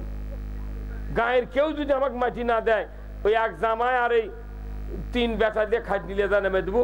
কাকু গুচ্ছের গিয়ে কি করবো? তরকারি গুচ্ছের ফেলাপ কি স্বাদ নাই? যে মানুষ জানাজা যায় এখন খালি ভোটের আগে বলে হিন্দুও জানাজা দেয়। কথা বলে রে, এই সন্তানক কি নামাজি বানানোর দরকার আছে না নাই? কত মূল্যবান জানেন? আপনার বগলের তলে সন্তান আছে রে, খালি দোয়া করলে আপনার জন্য কবুল হবে। আবার ওই সন্তানের বোঝা লাগবে যে বাবা বেঁচে আছে, চেহারার দিক তাকালে নেক নজরে হজের সওয়াব। আর মায়ের পাও যদি খালি শীতের মধ্যে তেল দিয়ে দেয়, মায়ের পাতার দিকে তাকায়, পায়ের নিচের তলা যদি দেখে, একবার জান্নাত দেখলো। সুবহানাল্লাহ। আল জান্নাতু তাহতা আকদামিনা উম্মাহাতিকুম। আমার রাসূল বলছেন মায়ের পায়ের তলে জান্নাত। আর পিতার চেহারার দিকে সন্তান নেক নজরে তাকাবি, হাজ্জাতা মাবরুর, কবুল হবে। বাপক গাইলেচ্ছে বকিচ্ছে, চোখ গরম। হ্যাঁ তুই কি করছিস? নেক নজরে না তাকালে সোয়াব হবে না। হাসি মুখে সুন্দর ভাবে কথা বলে, আব্বা আসসালামু আলাইকুম, রাত্রে ঘুম হলো আব্বা? এই যে শীত আছে, 2 জোড়া মোজা বাপ মা কিনে দেন, 2টা ফুল হাতা গিঞ্জি, কয় টাকা লাগে? আর বাপের মুখে যদি দাঁত থাকে, মায়ের মুখে দাঁত থাকে, তাহলে আপনি আপেল কিনেন, কমলা কিনেন, এসে বউ কোন ছিলে দাও, আমার বাপু বসতে খিলামো। দাঁত যখন মোট পড়ে যায়, মরার সময় ডালিম টিপে টিপে খরাত করে রস করে সুট্টানা চামচ দিয়ে এমিন্দা দেয়, এমিন্দা পড়ে যায়। মরার পরে বাপু কষ্ট দেয়, মুঠ পিঁপড়ে মুখের মধ্যে ঢোকে। হ্যাঁ কথা বল। কি দোয়ার খনি, মাথার মুনি। আরে টাকা দিয়ে হজ করে মক্কাত গেল, 7 লাখ টাকা খরচ, প্লেনে চললো, পাথর মারলো, কুরবানি দিল, ছাপা মারা সাই করলো, সেগুলো হজ কবুল হতেও পারে। কিন্তু আপনার বাপ বেঁচে আছে, খালি সালাম দিয়া মুসাফা করে, আব্বা চলেন মসজিদে যাই নামাজ পড়ি, খালি নেক নজরে একদিনে 20 বার তাকাবেন, 20টা কবুল হদের সওয়াব। ওই বাপের সাথে মারামারি করে বাপক ভেনো করে দিয়ে ওই পাঙ্গাসের তরকারিতে ভাত খায়, ওই কচ্ছে আব্বা 6 বার চুমা দিছি। কি চুমা দিছু? কচ্ছে হজরে আসওয়াদ পাথর। তখন আল্লাহ শুনে জিবরিল কয়, এর মাথা ঠিক নাই রে, তুই বাপক ভেনো করে দিয়ে তুই গালিয়া বকিয়া ওর ভূত ছেড়ে তুই হজ করে চুমা দেওয়ার কথা করছু, তুই গিলে খেলেও পাথর কিছু হবে না।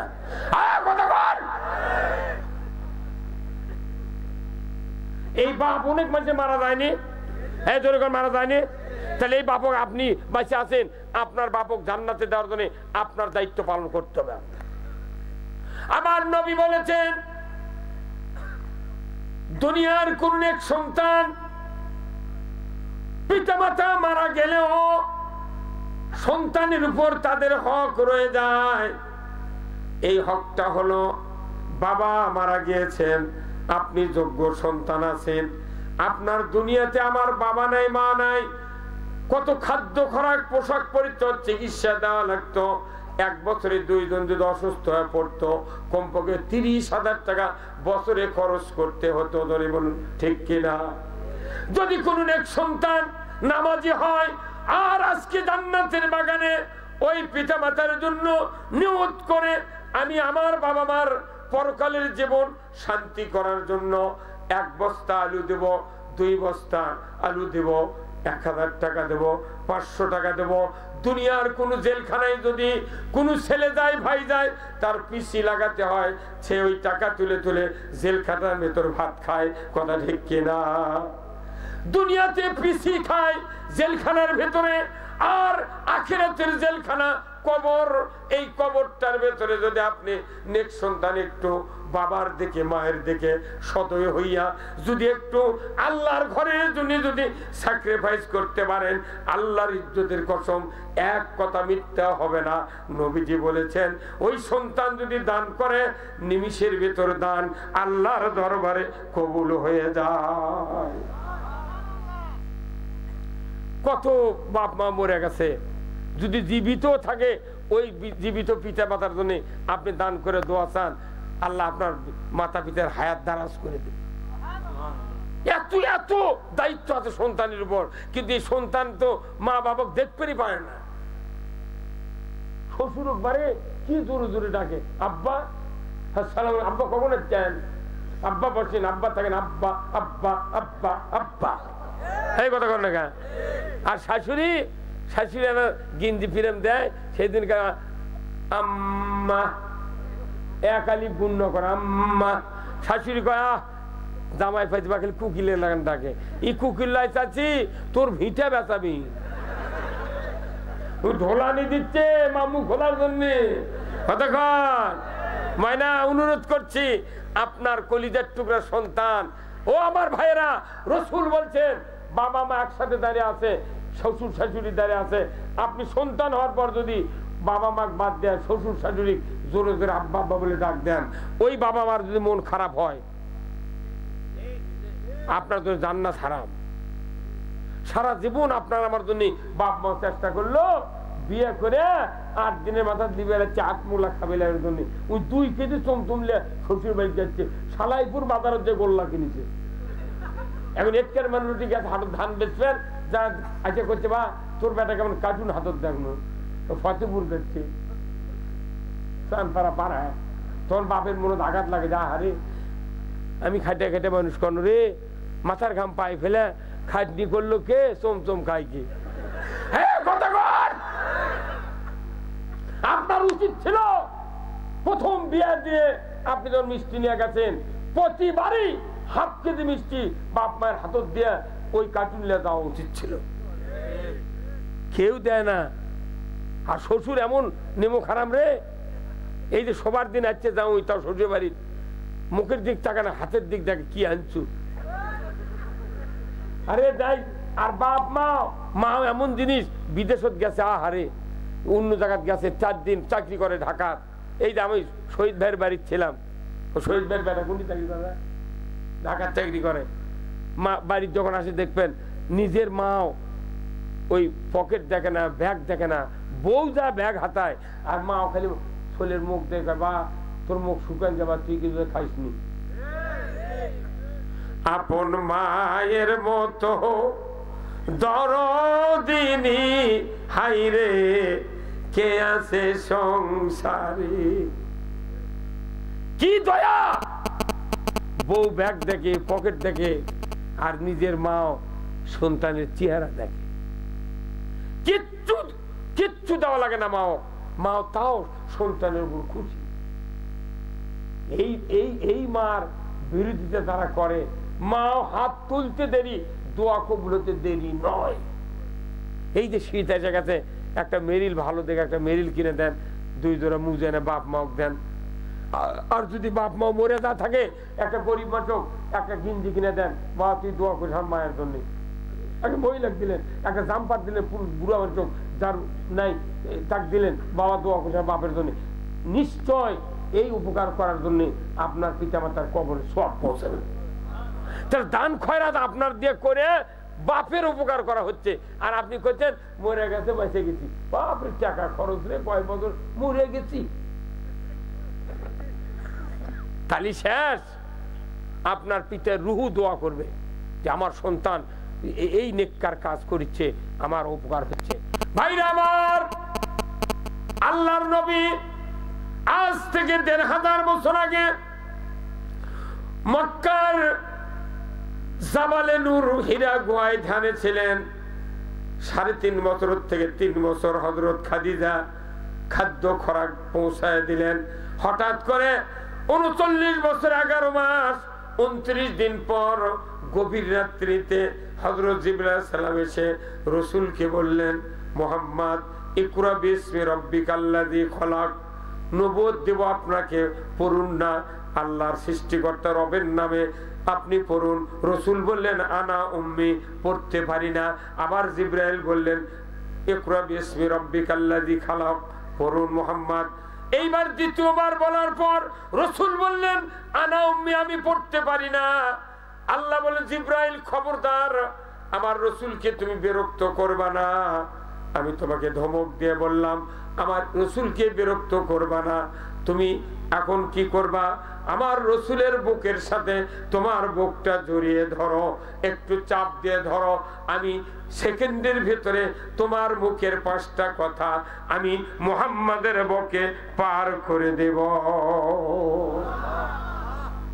খালি চাপ দিয়ে ধরিছে ইকরা বিসমি রাব্বিকাল্লাযী খলাক খলাকাল ইনসানা মিন আলাক এইভাবে 5টা কথা রাসূলের বুকে পার হয়ে গেল হঠাৎ করে উনি জীবনে জিন্দেগিতে জিবরাইল ফেরেশতা দেখে নাই এত বড় সুন্দর মানুষ সাদা ধবধবে চেহারা সাদা পোশাক পরিহিত অবস্থায় গারে হীরা অন্ধকারের ভিতরে আমাকে কে যেন উপদেশ দিলেন আর মনে ভুলতে পারেন না অনবরত মুখ দিয়ে বের হচ্ছে ইকরা বিসমি রাব্বিকাল্লাযী খলাক খলাকাল ইনসানা মিন আলাক পড়তে পড়তে খাদিজার বাড়িতে চলে গেলেন জোরে কোন আল্লাহু আকবার খাদিজাকে বললেন ও খাদিজা আপনি আমাকে কম্বল দিয়ে ঢাকিয়ে দেন জাম্বুলুনিয়া খাদিজা জাম্বুলুনিয়া খাদিজা কম্বল দিয়ে ঢেকে দিলেন রাসূল মুহাম্মদ বললেন খাদিজা আমার শরীর এত কাঁপছে তুমি একটু চাপিয়ে আমাকে ধরো ঠাসি দিয়ে ধরো যখন উনি ধরলেন তখনও কাঁপে উনি বললেন মুহাম্মদ কি হয়েছে তোমার, এত ভয় কেন, কি ঘটনা? এই পুরো ঘটনা খাদিজা বলে দিলেন। সাথে সাথে খাদিজা বললেন, ও মুহাম্মদ, কোনো দুশ্চিন্তার কারণ নাই। আমার একজন চাচাতো ভাই ওরাকা বিন নওফেল বৃদ্ধ হয়ে গেছে, ইনজিল কিতাবের পণ্ডিত, আমি তার কাছে তোমাকে নিয়ে যাব, আর দেরি করো না, চলো না যাই।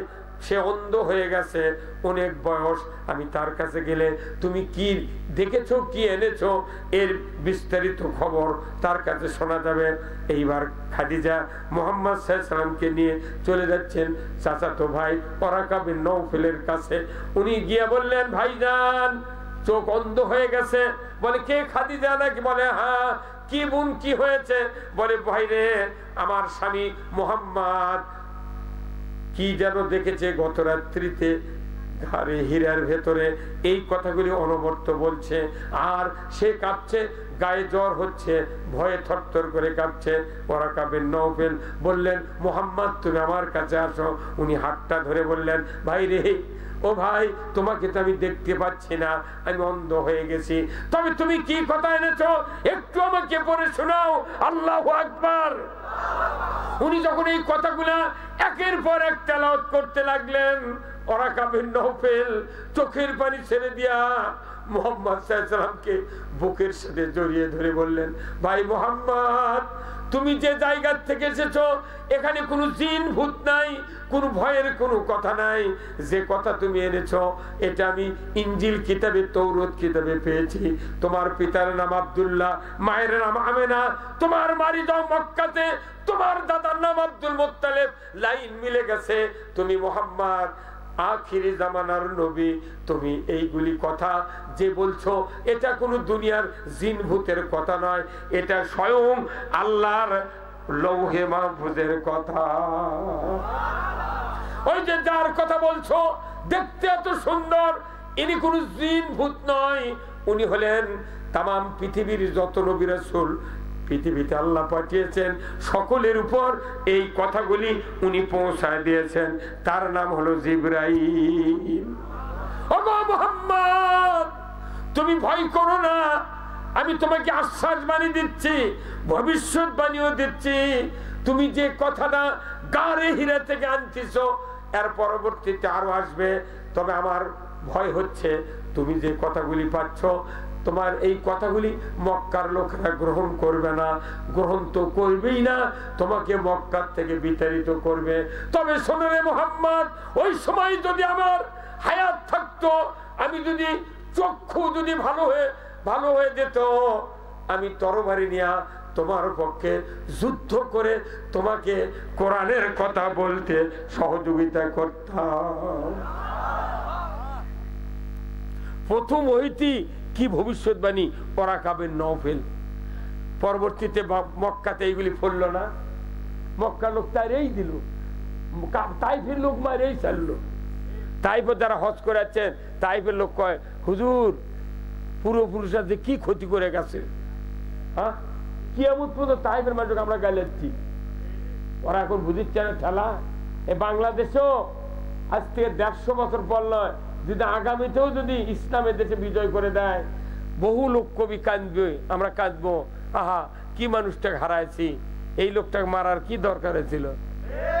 সেই মানুষটাকে সাইদি সাহেব, এতগুলো মানুষের ভাত হচ্ছে দেখো, আর সাইদিক তো ইঞ্জেকশন করে মারা লাগবে। মনের দুঃখে জানাজা করি না, ওই জন্য জানাজার যদি জোর করে খাড়া দেয়, আল্লাহ আকবরকে মুখ লড়াই দেওয়া কই না।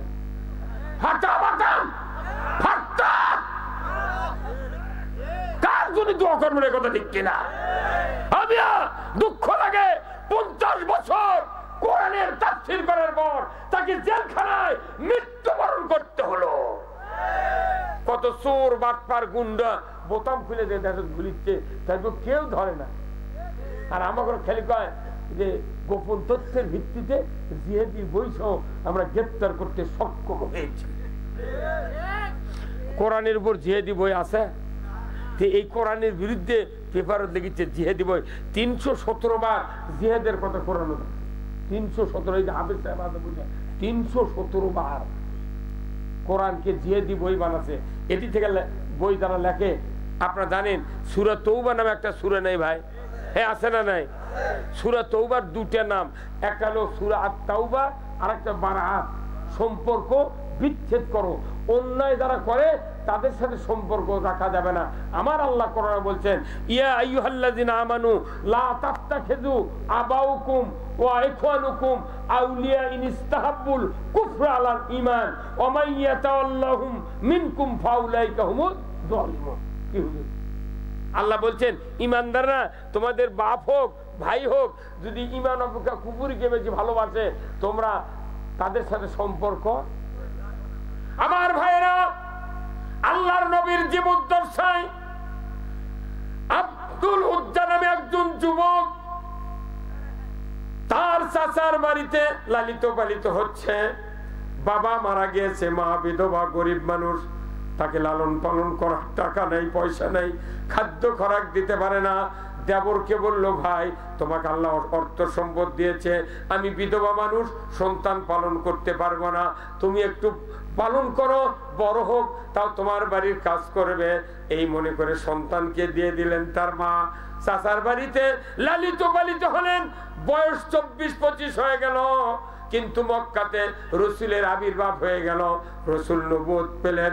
এরপরে হাজার হাজার মানুষ যখন কালেমার দাওয়াত পাচ্ছে, তার ভেতর থেকে গুটি গুটি মানুষ তারা ঈমান আনছে। হযরত বেলাল ঈমান আনলেন। এমনি করতে করতে হঠাৎ করে একদিন আব্দুল উজ্জা রসুলের কালেমার দাওয়াত শুনতে পেলেন, কিন্তু অনেক দিন হলে ধারণা আমার চাচা যদি তার উপর ঈমান আনে, আমি তার সাথে ঈমান আনতে পারবো। কিন্তু দুঃখের বিষয়, তার এই মনের বাসনা পূরণ হচ্ছে না। আব্দুল উজ্জার মনের ভেতরে যন্ত্রণা কাজ করে, কিন্তু খেয়াল আছে রসুলের দিকে। হঠাৎ করে একদিন দুপুর বেলা ভাত খাওয়ার সময় আব্দুল উজ্জা চাচাকে বলছে, চাচা আমার তো বাবা নাই, মা বিধবা, আপনার সংসারে আমি থাকি, বেশ কিছুদিন হলে আপনি লালন পালন করছেন আমাকে। চাচা, ওই যে আব্দুল্লাহর বেটা মুহাম্মদ সাল্লাল্লাহু আলাইহি সাল্লাম যে মধুর বাণী মানুষকে শোনায়, আমার ওই বাণী শোনার পর থেকে খুব ইচ্ছা চাচা, যদি আপনি একটু ঈমান আনতেন, আপনার সাথে আমিও ঈমান আনতাম। আব্দুল উজ্জার এই কথা শুনি, মুহাম্মদ সাল্লাল্লাহু আলাইহি ওয়াসাল্লামের নামটা শুনি, তার কলিজায় আগুন ধরে গেল। রে আব্দুল উজ্জা, খবরদার খবরদার, তুমি যে মানুষটার নাম বলেছ, আমি কোনদিন তার উপর ঈমান আনবো না। এইবার আব্দুল উজ্জা চাচার মুখে এই কথা শোনা মাত্রই এত ভেতরে রাগ পয়দা হয়ে গেল, সর্বনাশ, ঈমান আনবো কিসের চাচা, কিসের সংসার, কিসের টাকা, আমি সংসার মানি না, চাচার আনুগত্য আমি করব না।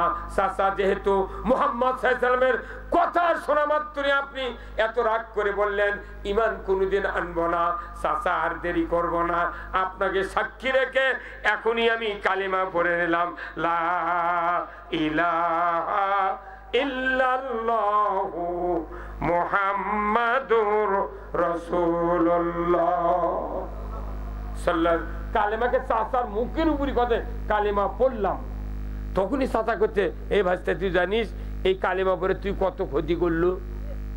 কি ক্ষতি করলো? তুই যতদিন হলে এটি লালন পালন করছো, তোকে মেলা সম্পদ দিচ্ছি, তুই এগুলো সম্পদ আর পাবো না, তুই সম্পদ থুয়ে দা, কোথায় মোট দেন হলে এরা যাচ্ছে। তোর বলিছে যে তোর পরনে যে লুঙ্গি আছে, গিঞ্জি আছে, এগুলো খুলে দে। তোর লুঙ্গি গিঞ্জি জামা খুলেছে চলেছে উলঙ্গ হয়ে, আল্লাহু আকবার, লুঙ্গিটা খুলে নিয়েছে খালি ঈমান আনার জন্য। কথা কন না গায়ে। আব্দুল উজ্জা চাচাকে বললো, চাচা সব ছাড়তে রাজি, রসুলের পথ ছাড়তে রাজি নয়, আল্লাহু আকবার। আব্দুল উজ্জা উলঙ্গ অবস্থায় কাঁদতে কাঁদতে মার দরজায় গিয়ে ডাক দিয়েছে, মা, বৃদ্ধা মা।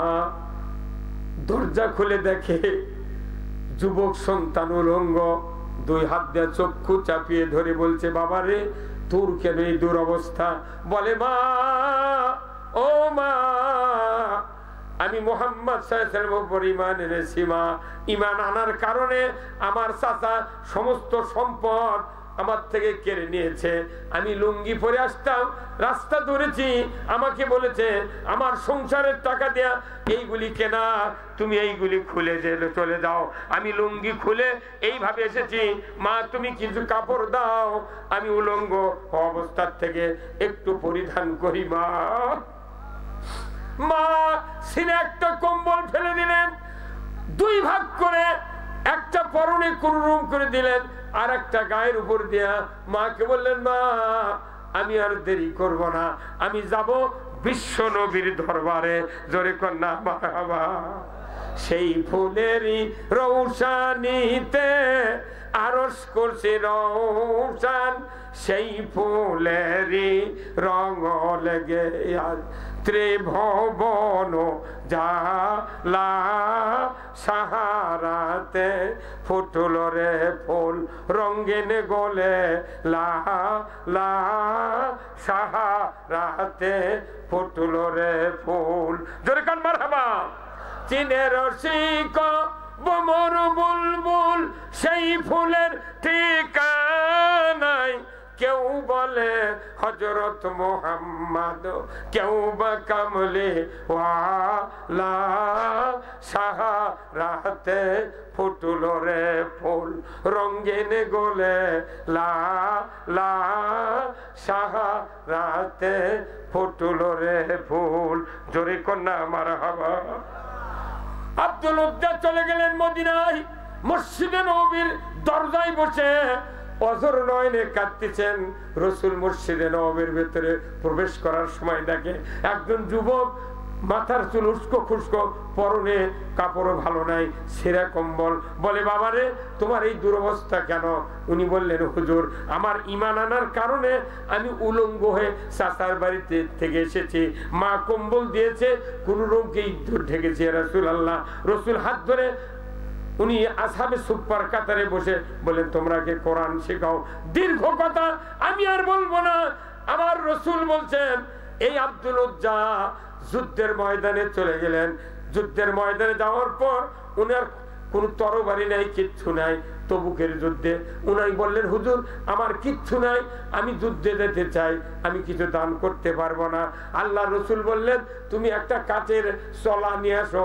চলা আনার পর রসুল ওই বরকতি হাত দিয়ে আব্দুল উজ্জার হাতে দিয়ে দিলেন, আর বললেন তোমার নাম আজ থেকে আব্দুল্লাহ জুল বাজাদাইন। জোরে কন্যা মারহাবা।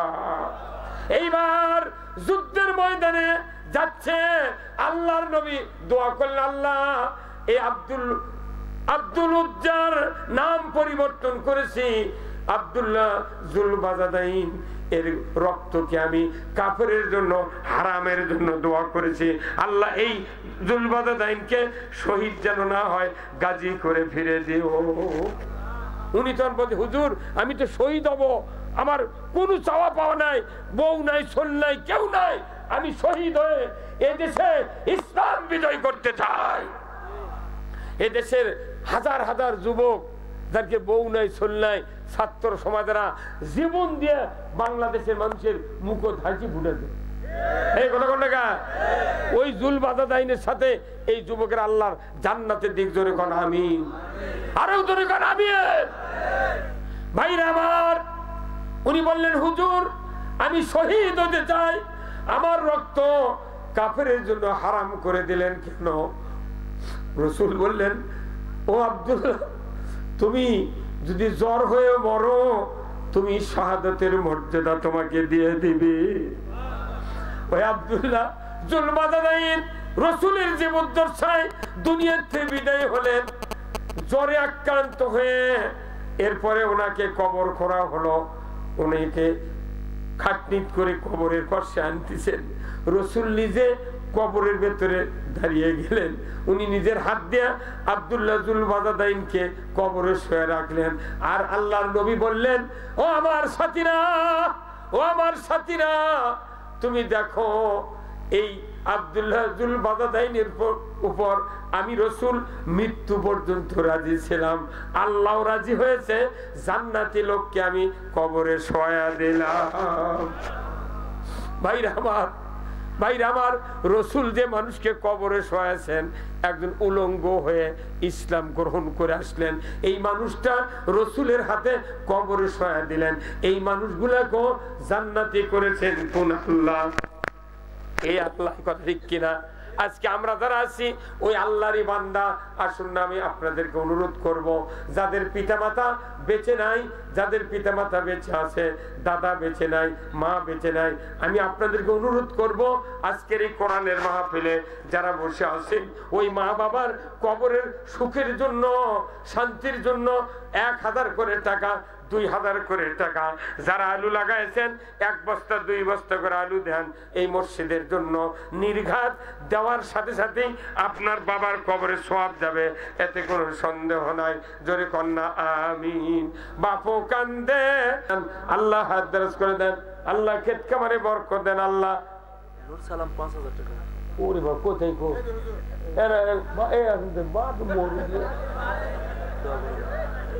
আচ্ছা, মানুষ দেখে পছন্দ হবে? আলু কয় বিঘা লাগান? 10 কাঠা আলু লেগে 5000 টাকা রে। নাম কি? নূর সালাম। ও, নূর সালাম।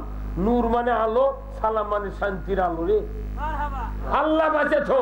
লিল্লাহে তাকবীর। দানবী নূর সালাম ভাই বলুন জিন্দাবাদ। 5000 টাকা বল মারহাবা। আল্লাহুম্মা আমিন। আল্লাহ নূর সালাম ভাই, আল্লাহ কি যোগ্যতা, আপনি কি ঈমান দিয়েছেন? মাত্র 10 কাঠা আলু লাগিয়া 5000 টাকা করেছেন দান। আল্লাহ গো, 10 কাঠার ভিতরে আপনি 60 মণ আলু দিয়ে দিবেন। আল্লাহ ভাইজানের সংসারে বরকত দিয়ে দিবেন। আল্লাহ গো, তারপর বংশে যারা কবরে গেছে, কবরগুলিকে জান্নাতের বাগান বানায় দেন। জোরে কন্যা আমিন। নূর সালাম ভাইকে আল্লাহ একটাবার মক্কা মদিনায় উমরা করার তৌফিক দিয়ে দেন। জোরে কন আমিন। লিল্লাহে তাকবীর। লাভলি 500 টাকা অসুস্থ। আল্লাহ লাভলি নামে আপনার এক বান্দি অসুস্থ, আল্লাহ 500 টাকা করেছেন দান।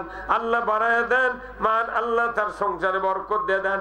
যে কুদরত দিয়া আইয়ুব আলাইহিস সালামকে 18 বছর পর আপনি সুস্থতা দান করেছিলেন, ওই কুদরত দিয়া লাভলি বোনকে আল্লাহ সুস্থতা দান করে দেন। জোরে কন আমিন। রিতা নামে আল্লাহ আপনার এক বান্দি 1 বস্তা সিমেন্ট আল্লাহ দান কবুল করে নেন। আল্লাহ হাত দরজ করে দেন। আল্লাহ ক্ষেত খামারে বরকত দেন। আল্লাহ মরণের আগে একটাবার আদৌ মহিলা প্যান্ডেল স্লিপ দিচ্ছে না? স্লিপ দিচ্ছে, আপনার বন্ধু আরো ছেলে বাড়াই স্লিপ করে নিয়ে আসতে একবার। হ্যাঁ, জানতে না, স্লিপ করে নিয়ে আসেন তো। সাবিনা নামে 1000 টাকা বাকি, মাজেদা নামে 500 টাকা, খাদিজা 500 টাকা, ফরমান 500 টাকা, আর মুক্তা কুরবান হলো 500 টাকা, আর মুক্তারেনু 500 টাকা। আল্লাহ দান সবার ঠিকানা চকপাড়া। আল্লাহ সকলের দান কবুল করিয়া তাদের শারীরিক সুস্থতা দান করে দেন। মাদেরকে, বোনদেরকে খাদিজার মতো চরিত্রবান বানায় দেন। আল্লাহ যুবকদেরকে উমারের মতো চরিত্রবান বানায় দেন। জোরে কন আমিন। লিল্লাহে তাকবীর। হাফিজুল ইসলাম 1 বস্তা সিমেন্ট উচ্চাই। আল্লাহ গো, মধ্যপাড়া আল্লাহ, আল্লাহ দান কবুল করে নেন। আল্লাহ হাত দরজ করে দেন। দেনবারে আলু কো আর বহু লোক তো আলু লাগাতে সরষে পরে আলু, এই আলু মাপে দিবেন, মনে করেন মাটি মাপে দিচ্ছি, চোখ মুজে মাটি মাপে দিবেন আপনি। এই গ্রামের কারা কারা হাত তোলেন তো ভাই? এই গ্রামের কারা কারা হাত তোলেন? আলু দেওয়ার ভয়ে হাত তুলিচ্ছে না। এই গ্রামের কারা কারা হাত তুলতে দেখি তো, জান্নাত কার কার দরকার ছেলে আগে দেখবো। ওই দেখটা বাইরের গাড়ি মানুষ এই গ্রামের জামাই কারা কারা আছে হাত তোলেন তো। কে শহীদুল ভাইয়ের জামাই কো? শহীদুল ভাই কো? ওটা নাম কি? আক্কাস আলী 1 মণ আলু। আল্লাহ দান কবুল করেন। ভাই 1 বস্তা করে আলু দেন, 50 কেজির বস্তা 1 বস্তা আলু দেন। আমি দোয়া করব আল্লাহ যেন ক্ষেত খামারে বরকত দিয়ে দেয়। আল্লাহ গো, আল্লাহ আপনি তো কোরআনে বলেছেন, আপনি তো কোরআনে বলছেন ওয়াকরাতুমুল্লাহ করদান হাসানা ফায়ুদাইফা লাহু জনি মানে এক বস্তা আলু। আল্লাহ আপনার বান্দা জনি এক বস্তা আলু দিলেন, আল্লাহ দান কবুল করে নেন, তার ক্ষেত খামারে বরকত দেন। আল্লাহ পচন মরণ দিবেন না, আলুগুলি যাতে ঘুগরিও খেতে না পারে এমন শক্ত আলু দিবেন, তার যেন পুঁজি বদল হয়ে যায়। জোরে কন্যা আমিন। লিল্লাহে তাকবীর। এই যে আগে আসেন তো, আপনার আগে আসেন তো, স্যান্ডেল নিয়ে আগে আসেন। এগুলো বড় আগে বসা লাগে। কি রে আমার চালু ফাটে যাচ্ছে, তা আলু সব।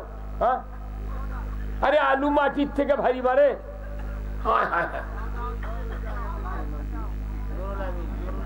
নুরুল আমিন এই থামলি কিনা ভাই?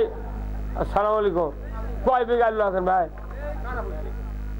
কাটা 25 আমার 100 বিঘা। 100 বিঘার তো মনে করেন যদি 100 মন করে হয়, তাও তো আপনি মনে করেন 125 মন হবে।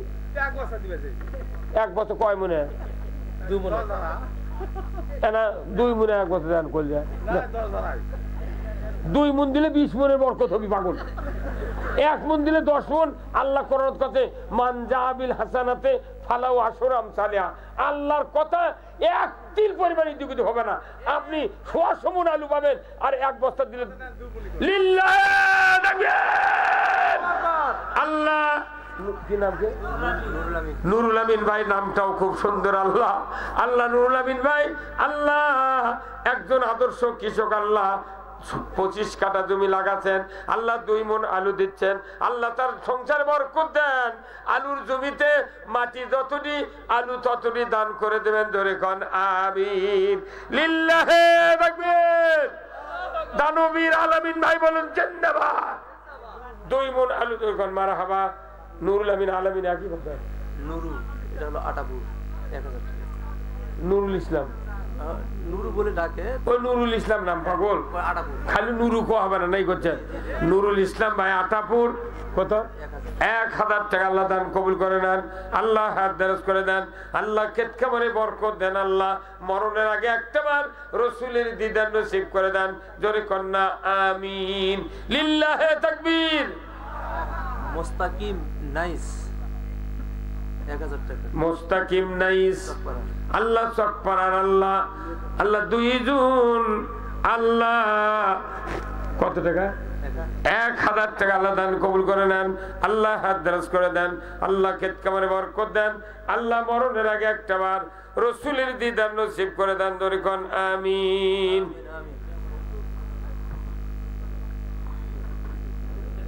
আর কেউ আছে ভাই? আর কেউ আছে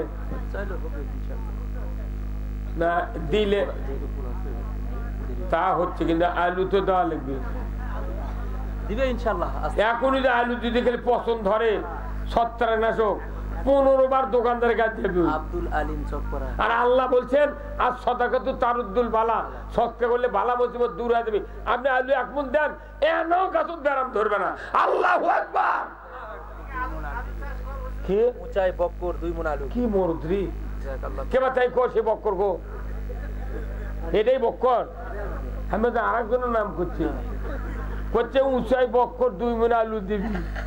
তার মানে মানুষের নাম করছে। মরদ আছে রে। লিল্লাহি তাকবীর। আবু বকর ভাই 2 মণ আলু ধরে কোন মারহাবা। আল্লাহ আলু আল্লাহ জমিতে বরকত দিয়ে দেন, ব্যারাম দিবেন না, ঘুগরি দিবেন না, পচন ব্যারাম দিবেন না। আল্লাহ আলুর বরকতে যেন বাগুরটা ফাটা ফাটা যায়। আব্দুল আলিম 1 বস্তা সিমেন্ট। আব্দুল আলিম ভাই 1 বস্তা সিমেন্ট আল্লাহ দান কবুল করে নেন, আল্লাহ হাত দরাজ করে দেন, আল্লাহ ক্ষেত খামারে বরকত দেন, আল্লাহ মরণের আগে একটাবার রসুলের দিদার নসিব করে দেন। জোরে কন্যা আমিন। মোমেজ আলী 1 বস্তা আলু। বাহ ফাইন। মোমেজ আলী 1 বস্তা আলু আল্লাহ দান কবুল করে নেন। আল্লাহ আলু আলা 1.5 মণ ঘুরে গেছে। আল্লাহ আল্লাহ ওষুধ দেওয়া লাগবে না। আল্লাহ তুমি এত বরকত দিয়ে দাও, আলু বড় বড় হয়ে যাতে তেরে হয়ে যায়। আলু বড় হতে হতে আল্লাহ স্টিক আলু 120 মণ করে দিবেন। আল্লাহ ক্যারেট যদি হয় 95 মণ করে দিবেন। আল্লাহ সানোয়ার ভাই 500 টাকা আল্লাহ দান কবুল করে নেন, আল্লাহ হাত দারাজ করে দেন, আল্লাহ ক্ষেত কামারে বরকত দেন, আল্লাহ মরণের আগে একটা বার হজ করার মতো তৌফিক দিয়ে দেন, জোরে কোন আমিন।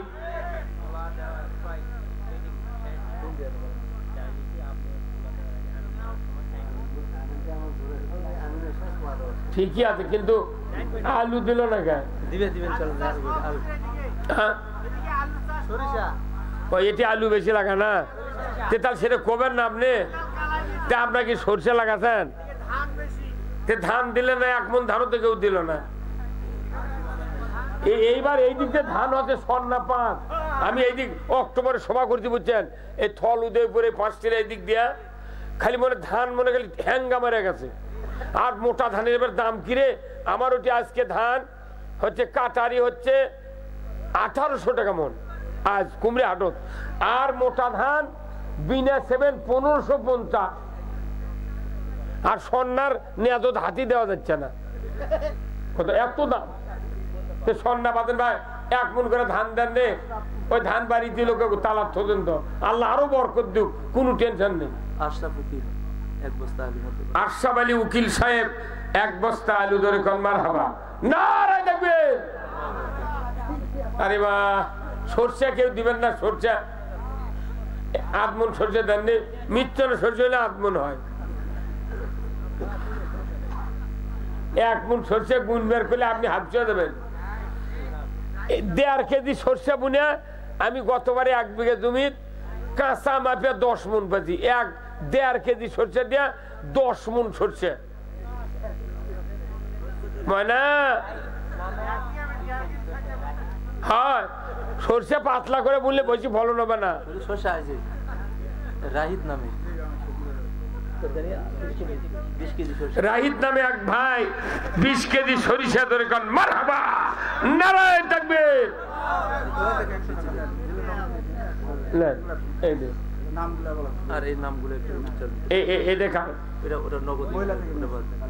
মহিলার থেকে নগদ আল্লাহ 3000 টাকা আল্লাহ দান কবুল করে নেন। আল্লাহ মৃত্যু কালেম লিখে মৃত্যু কালেম 500 টাকা বাকি। আল্লাহ গোলনাহার আল্লাহ আপনার এক বান্দি 20 কেজি ধান। নাসরিন নামে নগদ 500 টাকা, সাজেদা নগদ 500 টাকা, মঞ্জুয়ারা 1000 টাকা, ফজিলা 1000 টাকা, জাহাঙ্গীর 500 টাকা, আর হোসনে আরা 500 টাকা ধরে কোন মারহাবা। মিয়া মানুষ ফার্স্ট ক্লাস, আজ মিয়া মানুষেরই দান বেশি, যার কে আত্মীয় স্বজন মিয়া স্ত্রী কন্যাতেছে, আপনাকে আমল্লা মতো তার দানের সওয়াব যাবে। ধরে কোন আল্লাহু আকবার। আসলে আল্লাহ দানগুলি কবুল করেন। মা বোনেরা, আপনাদেরকে অনুরোধ করছি এই মসজিদের জন্য দান করবেন। আল্লাহ তাআলা আপনাদের সকলকে হাজেরা রহিমা খাদিজার মতো আল্লাহ যেন চরিত্রবান বানায় দেন। যার ছেলে নাই ছেলে দিয়ে দেন, নিঃসন্তানীকে সন্তান দেন। আল্লাহ যার মেয়ে বড় আছে সৎ পাত্রস্থ করার তৌফিক দিয়ে দেন, জোরে কোন আমিন। লিল্লাহি তাকবীর। না না, একটা বন্ধু করবো, আমার দৈনিক মুক্তি 12টা পার হয়ে গেছে। কি কয়? না না, মাথা খারাপ। টাকা চাইলে তো আমি টাকাই তো চাই দিচ্ছি, খালি দিলে না একটা কথা, একটা লাইন ধরিচ্ছে না। শোনেন, যারা যারা দিবেন এনাদের সাথে যোগাযোগ, কর্তৃপক্ষের সাথে যোগাযোগ করে দিবেন, আল্লাহ তাআলা আপনাদের বরকত দিবেন। ওটা কার ঘর? আল্লাহর ঘরের জন্য চাচ্ছি, কারুর জন্য আল্লাহর ঘর।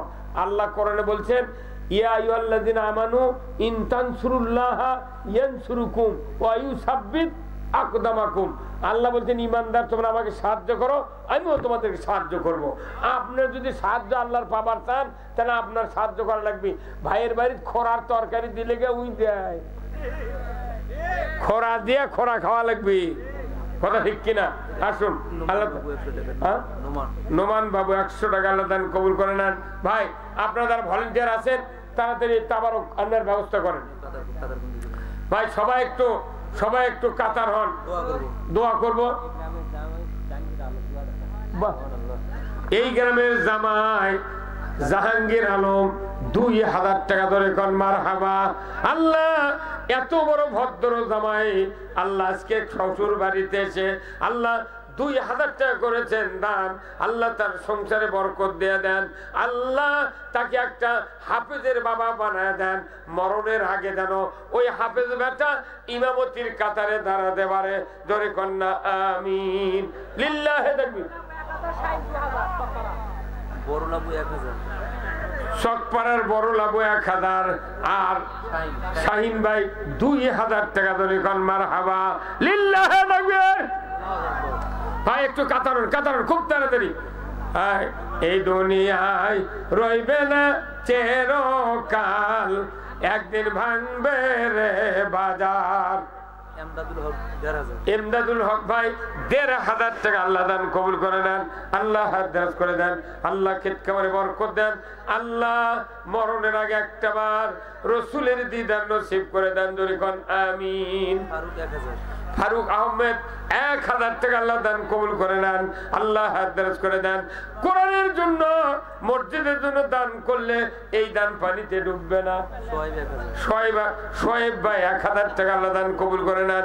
মুসা আলাইহিস সালামের শ্বশুরের নামে নাম, আল্লাহ সোহেব ভাইকে আল্লাহ হজ করার মতো তৌফিক দিয়ে দেন। জোরে কোন আমিন। ইমরান আলী ভাই 2000 টাকা আল্লাহ দান কবুল করে নেন, আল্লাহ হাদায়াত করে দেন। আল্লাহ কমিটির পক্ষ থেকে অনেকগুলি যুবক ভাইরা এইভাবে টাকা দিচ্ছেন। আল্লাহ যুবক ভাইদের কোনো অসুস্থতা দিবেন না, প্রত্যেকটা যুবকের ঘরে একটা করে বেটা চুল দিবেন আল্লাহ, যাতে তারা হাফেজ আলেম হয়, বাবার উপকার করতে পারে। রবিউল ইসলাম ভাই 1000 টাকা আল্লাহ দান কবুল করে নেন। সোয়ান 1000 টাকা আল্লাহ দান কবুল করে নেন, আল্লাহ হাদায়াত করে দেন, আল্লাহ খেত খামারে বরকত দেন, আল্লাহ মরণের আগে একটাবার রাসূলের দিদার নসিব করে দেন। সাগর ভাই 1000 টাকা আল্লাহ দান কবুল করে নেন, আল্লাহ হাদায়াত করে দেন, আল্লাহ খেত খামারে বরকত দেন, আল্লাহ মরণের আগে একটাবার রাসূলের দিদার নসিব করে দেন। জোরে কন্যা আমিন। মিঠু ভাই 1000 টাকা আল্লাহ দান কবুল করে নেন। মাহফিলের ইন্তেজামিয়া কমিটির বরকত থেকে আল্লাহ গো আল্লাহ মাহবুব ভাই 1000 টাকা আল্লাহ দান কবুল করে নেন। জমশের ভাই 300 টাকা আল্লাহ দান কবুল করে নেন, আল্লাহ হাদায়াত করে দেন, আল্লাহ খেত খামারে বরকত দেন, আল্লাহ মরণের আগে একটাবার রাসূলের দিদার নসিব করে দেন। জোরে কোন আমিন। লিল্লাহি তাকবীর। জাইবুর আলী 500 টাকা আল্লাহ দান কবুল করে নেন, আল্লাহ হাদায়াত করে দেন। এই দুনিয়ায় রইবে না চিরকাল, খুব তাড়াতাড়ি খুব তাড়াতাড়ি। আমার সোনার মহিনা পাখি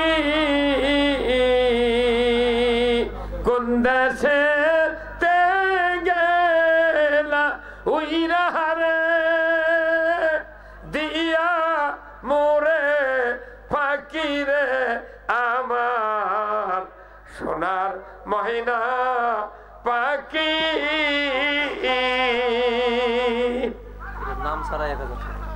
এই রুহুটা তো সোনার ময়না পাখি, ওটা বাইরে হয়ে গেলে 4 আনার দাম নাই, কথা ঠিক কিনা? নাম সারা 1000 টাকা। ধরে কোন আমিন। আল্লাহ যাই দেশে আল্লাহ তার নামে দোয়া লাগে যাক। ধরে কোন আমিন। দেহ দিছি প্রাণ হরে দিছি আর নাই কিছু বাকি,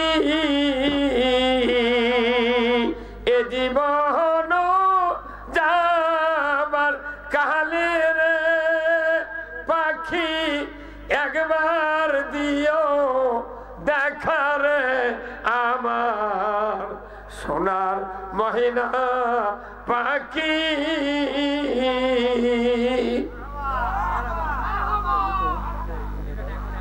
আবার সবার শুরু করবো। লিটন 1 মণ আলু আছে। লিটন ভাই 1 মণ আলু যদি খান মারহাবা। কথা কি ময়না?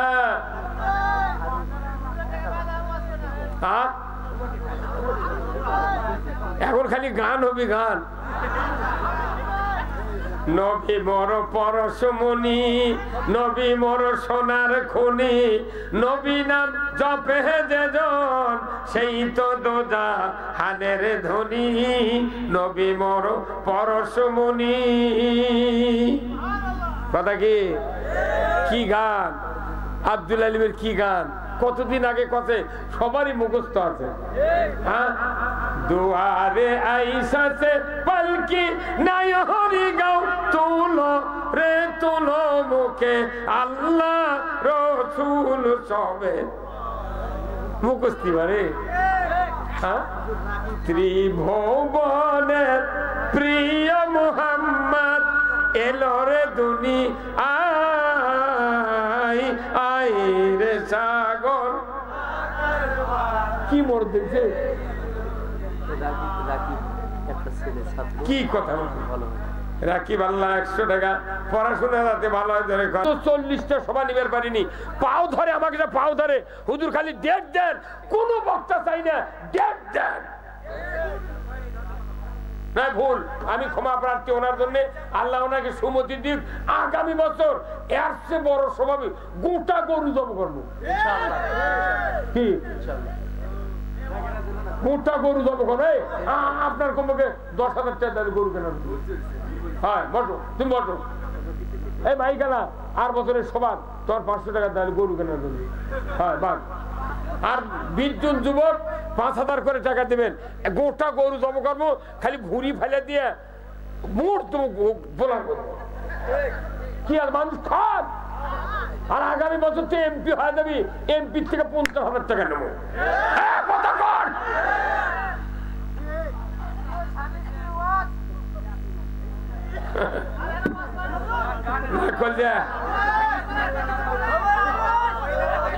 শোনেন কোনটা? ও হ্যাঁ, মরদি আছে রে।